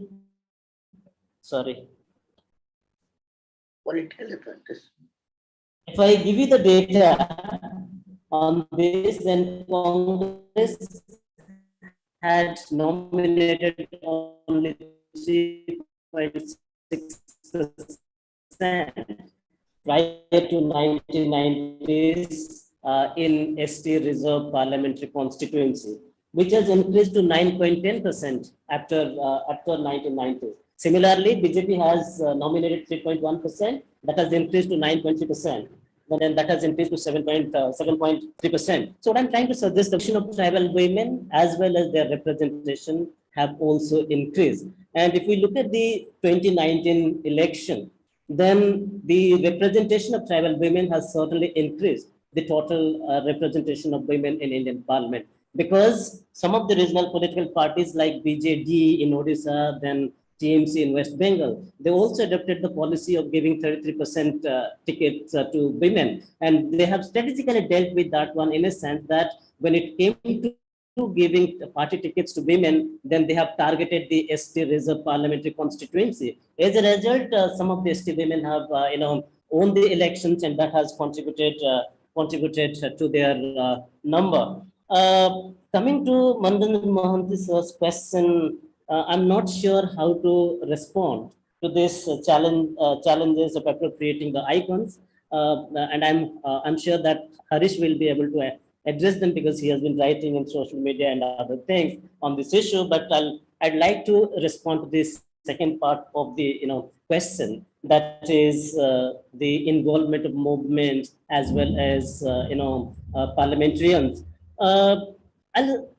I would like to look at it in a slightly different way. if we look at the colonial perspective, then they had their own lifestyle, their own political engagement, which were decided by, on the basis of consensus and so on and so forth. But when they enter into the modern democratic practices, then they were introduced to the situation of competition, political position, as well as political dominance. And they have been dragged into such kind of, such kind of competition, which has further contributed not to probably effectively respond to the problems, challenges, and concerns of tribal communities. But at the same time, that is where I think we need to rethink, and there is a need to converse between the tribal rights activists and Vandana Madam is already tribal communities, and I'm also familiar with this, that how these this survival and dignity organization, campaign for survival and dignity organizations, as well as Bharatiya Jan Andolan were involved in pushing both this PESA bill as well as FRA bill, or the need for adopting legislative measures, allowing the tribal communities to govern themselves, and so on and so forth. However, no doubt that has been part of the movement, but at the same time, probably with the involvement of, without the involvement of legislators, we may not be able to pass it. I'll give you one example, then I'll stop. No doubt we have been talking about the passing of PESA bill in the parliament. And unfortunately, if we look at the timing that was dedicated for debating PESA bill in Rajya Sabha was more than 2 hours. But when it came to Lok Sabha, where the tribal representatives are there, then it was confined to only 10 minutes. So if you look at that dimension, had there been no movement, probably the bill would not have been passed. And the tribal, PS Sangma, who was the Speaker of Lok Sabha during that time, he was instrumental in passing the PESA bill in Lok Sabha. So what I'm pointing out over here is now is the time, because politicians or even tribal political leaders are introduced to power hungry, power corridor, and so on and so forth, which they do not want to compromise with their position. So in this context, probably there is a need to rethink, to align between the people's movement as well as legislators, to probably bring some kind of positive impact on the lives of marginalized section of the society. I think I'll stop here, and if there is any other question, if Smita's type out, then I would like to respond to that. Fine. Thank you. Thank you. I think she has not typed it out, so I reserve that. Fine. Thanks, Professor Ambagudia. May I now request Vandana ma'am to respond, please, if you could.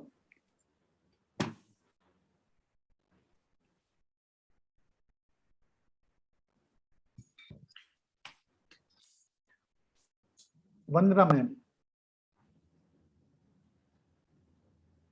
Oh, I think then we can go straight away to Professor Wankhede. Thank you, sir. No, of course, this was a very short presentation, and the issues that I raised are just one small hypothetical question that I thought I will do some kind of thought experiment for this presentation, for the sake of the presentation. But of course, the Dalit perspective to examine or inquiry about cinema is a very recent and very nascent academic genre now. It has not yet developed in that bigger way. And therefore, when you think about that, whether the Dalit perspective should adopt nuances to deal with cinema, of course, that's a wonderful suggestion.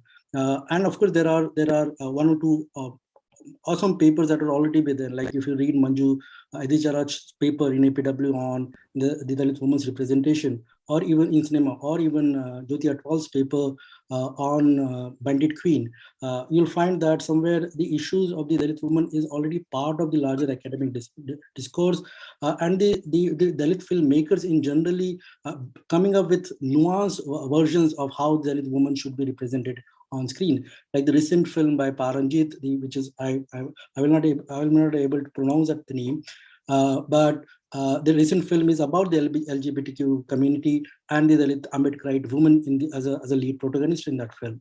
So already there are processes and there are versions that suggest that now more than being just a passive audience of the cinema, now the Dalits are participating as filmmakers and technicians and narrating their own experiences and stories. And probably Tamil Nadu and Maharashtra, these are the two places where one can see the arrival of a new filmmakers that create some kind of a rupture in the larger narrative practice that was there, dominantly there for a very, very long time.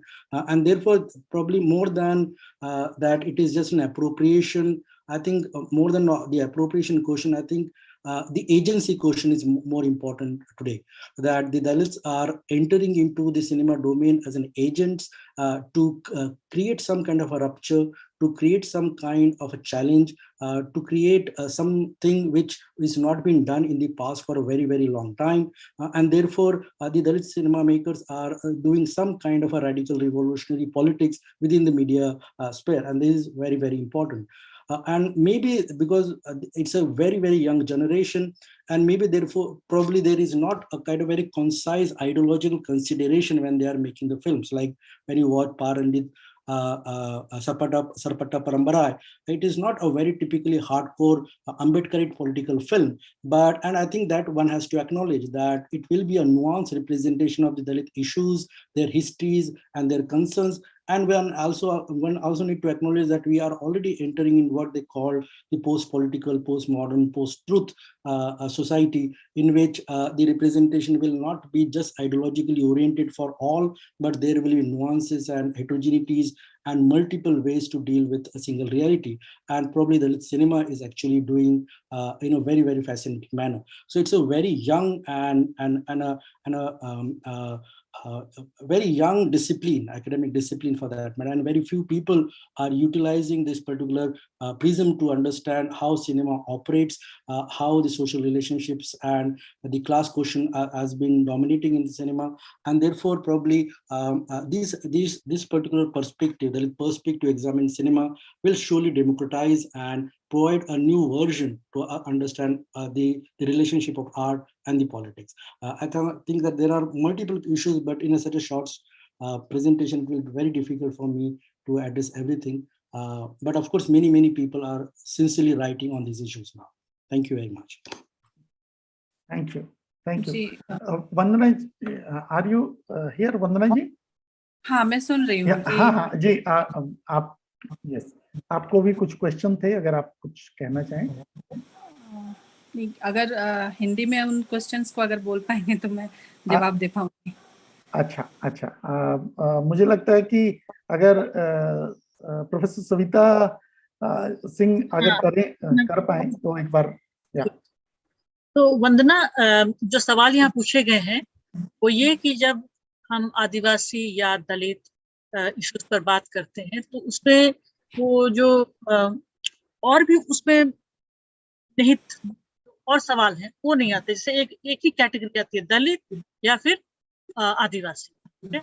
तो उसमें जो उसका और fine treatment होना चाहिए, उस पर हम लोग सब बात कर रहे हैं कि जैसे लैंगिकता का सवाल है, तो वो क्यों जब हम बात करते हैं आदिवासी जीवन के बारे में तो हम उसकी समानता और उसका जो सौंदर्य बोध है ये सब हम बात करते हैं, लेकिन हम उसकी लैंगिकता पर बात नहीं करते।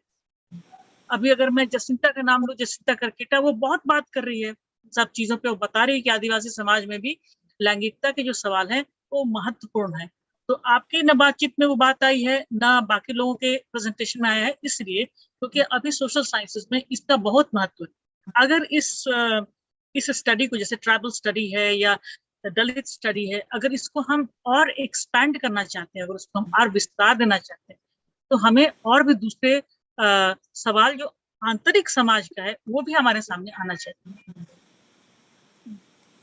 बेसिकली हम लोग जो देखते हैं हमारे समाज को, तो उसमें बाकी सारे इश्यूज अभी के हिसाब से आते हैं, लेकिन लैंगिकता जैसी बात है उसको एक तरह से हम देखते हैं कि हमारे ऊपर थोपा जाने की कोशिश है, और इसीलिए हमारा जो समाज है उसको एड्रेस नहीं करता, क्योंकि हमारे सामने हमारा जो जल जंगल जमीन है वो मुद्दा सबसे बड़ा है। बाकी चीज़ें तो हम ये जो अभी की समाज है, अभी की व्यवस्थाएं हैं, उनकी देन है। ये लैंगिकता की जो चीज़ें हैं, लैंगिकता की जो बात है वो वर्तमान जो व्यवस्था है उसकी उपज है, और उसकी वजह से ये सारी प्रॉब्लम्स हो रही हैं। तो इसीलिए हमारा जो समुदाय है, हमारा जो समाज है, वो बाकी चीज़ों मतलब जल जंगल जमीन जो उसके कोर हैं उनको लेकर के ज़्यादा फाइट कर रहा है इस सिस्टम से, बाकी दूसरी चीज़ों को कम ये कर रहा है। ऐसा नहीं है कि उस पर बातें नहीं होती है, समुदाय के अंदर में, समाज के अंदर में उस पर भी बातें होती है। All right. So what she's saying is that all these complex issues of sexuality, for example, as I raised, they are not non-issues for them, but they are discussed internally. For the outside world, they are still keeping it to themselves, because the issues of forest, of water, of soil, these are the categories which have been gathering critical consciousness, and these are the categories with which they fight the wider world. I think because of these three things being under tremendous attack and colonization still going on, that is why these are the important issues are mainstream for the general discourse, and the complex issue of sexuality and relationships are, though it is important for them, they keep it under their own control. Yeah, thank you. It's Thank also you very politics. much. It's not Yeah. something, it's also a strategic political decision. Yeah, yeah. So we are almost coming to the conclusion of the day, as well as to this session as well. Just 2-3 points I think I should, as a chair, I would just like to point out. One is that this was a session basically on the representation, I would say, wherein we looked at the representation, the political representation, wherein Professor Ambagudia talked about the political representation vis-a-vis different other issues. And the second one by Vandana ma'am was regarding, let's say, a representation of the Adivasis in the larger context, not only just confining it to the political context.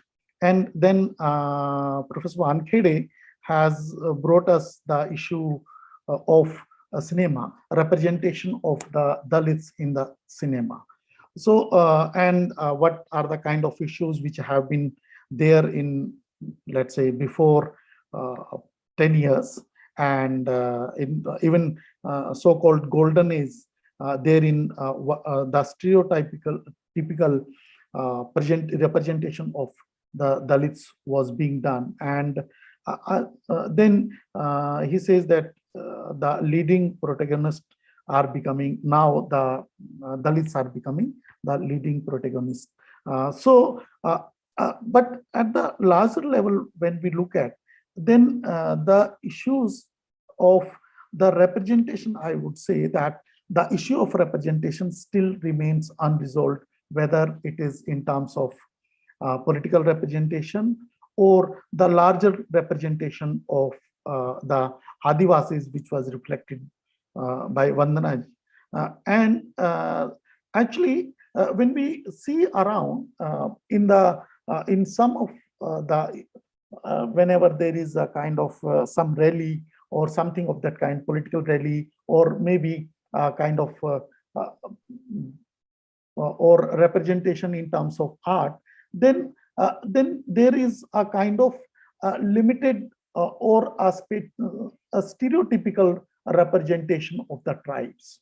So so they are seen as a different kind of people which are still existing in that sense, whereas the bringing in the larger context of their living, the way they have been there, and the kind of issues through which they are trying to come up, those kinds of struggles, I think those are not being let's say represented in the way actually those would have been represented. And similar is the case with the when we look at the cinema as such, vis-a-vis, I would say that even the cinema is not looking at the tribal issue as such. So the Jal Jangal Jameen issue, that is not even being taken by the cinema as such. So a representation, actually confining the representation just to politics, though this was this session was future of Dalit and Adivasi politics, but the Dalit and Adivasi politics, I think that is also not only confined to the politics, but there is in the society also there is a politics. Then in the arts there is a politics, and the cinema also there is a politics, and the representation revolves around that politics, and the representation actually of these sections is still at the margins. That's what I think could be the concluding remarks. And Professor Mohanty has asked about that why these two papers in particular were not in the cinema or in the arts and aesthetics session. That I think would be responded by the organizers. Let me, Narendra, I will just simply say one thing, that even this is about, I mean, we didn't want to have a stereotypical session on these issues, because Dalit and tribal issues are now, have changed radically the sense of representation. That is why we wanted to have it. The last thing I want to say about Vandana, right? Because her poetry is so extraordinary. There is one poem which I particularly like, and you can see the politics, because, you know, poetry is so political. That there is a Dalit woman who's addressing the President of India and calling him a jerk and saying that you are taking our homes away, you're taking our lands. In where will we go when it is raining cats and dogs? इतने बारिश में हम कहाँ जाएंगे? जब तुम हमारी जमीन ले रहे हो, हमारे कहाँ जाएंगे? This, I mean, this is an exasperation. It's a political exasperation. When you take away our homes, where will we go? Because we have no alternative arrangement. And even if you happen to be president, you should at least know this much. Why don't you have this kind of judgment that nobody can be safe without the habitat? So I think it's also very important that these kinds of sessions we should have poets and writers and filmmakers and people who work on them. I mean, we made a special effort to session. Thank you. Thank you.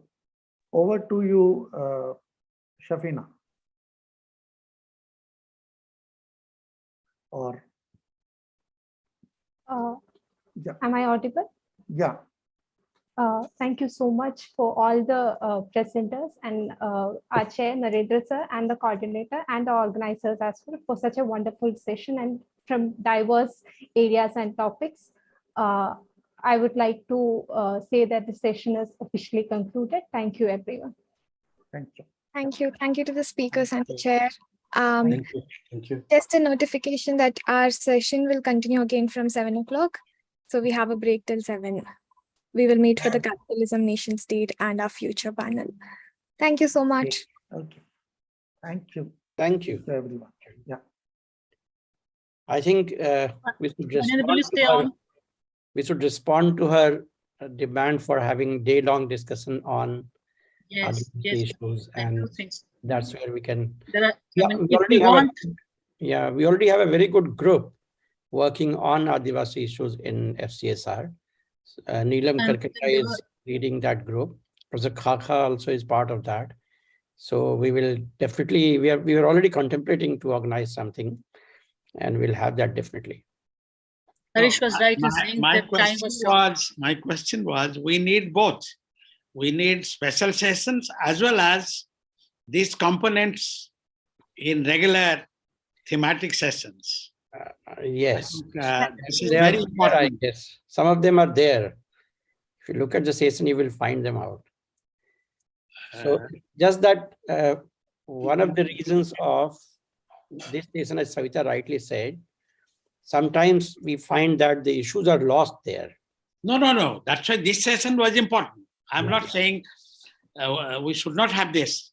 But, you know, Dalits in cinema, you know, Dalit, I mean, I'm not talking about the caste or the identity of the paper presenter, but the issue, Harris's paper on the cinema, would have been a separate paper. That paper was not there. None of the, they referred to such issues among the many issues that came. Right, sir. Maybe my bad, sir. Maybe I submitted my paper quite late, and Oh, I see. No. Very well at the point. Maybe it's my I'm talking about, this is a problem we confront. Yes, we understand this. Because we understand this issue. Sir, may I answer to cinema panel? Yeah, Dhananjay is cinema panel and he has worked on Dalit and... I know. Sir, should I answer? Sir, should yes, I Dhananjay, answer please. Yeah. Dhananjay. Harris himself has answered that he has submitted paper very late. Secondly, the title and the papers were not clear. For example, this session was envisaged and future of tribal and Dalit politics. If I had inkling that there would be a paper on Dalit and cinema, that would have been easily transferred to that panel. And 4 people were already finalized. And second, sir, Uma spoke on Dalit issues in cinema, and she also was extensively on Dalit tribal and minority representation in South. That's true. Yeah, all of them. All of them covered these issues, but Telugu and Tamil cinema. Yeah. So maybe if I can reply. Yeah. Maybe because I was also dealing the cinema through some kind of a political vision. That there is a politics, there is the idea of power around the idea of cinema, for that matter. True, but they were also all talking about that. Yeah, sure. Anyway, but you can take up organizations. No. Here the public don't do here that. The organization issue is a theoretical issue, not a... Yes. I think we have been confronting this question since last Day one. Later on. Day one. We have overcome. Separate, but we also need those dimensions in general. Yes, that has been your consistent position. I have understood that we have been trying also. Yeah, surely. I know that. Some sessions or specifically. But in this case, maybe it was just practical. No, but Bandana Tete not being in the art and culture, I think she would have brought a different thing in addition. That was a great session, no doubt, Ashok Bajpayee's session. Yeah. Bandana Tete should have been there too. Or somebody like Bandana Tete. Tribal art and politics should be part of that. That's exactly. For example, that exhibition paper. Yes. If we had a paper on tribal art, it would be fantastic. I think we should have. There are a couple of people. So that is the theoretical question. We have been discussing it for years. Yes. Yeah. I think this tribal art thing should come up. There are a couple of people I know who have been working on this. Yeah. But also there was limitation of space. So we thought that maybe some other time. And then I think all of them have exposed our focus on representation. I think representation is a limiting concept. Absolutely. Right. You see? In the agency. I was very happy to bring Vandana Tete here. Yeah. I was very hesitant because she thought everything is going to happen in English. So I promised that I'll translate it. Whatever she says, and she will not be misrepresented. That's how she has come.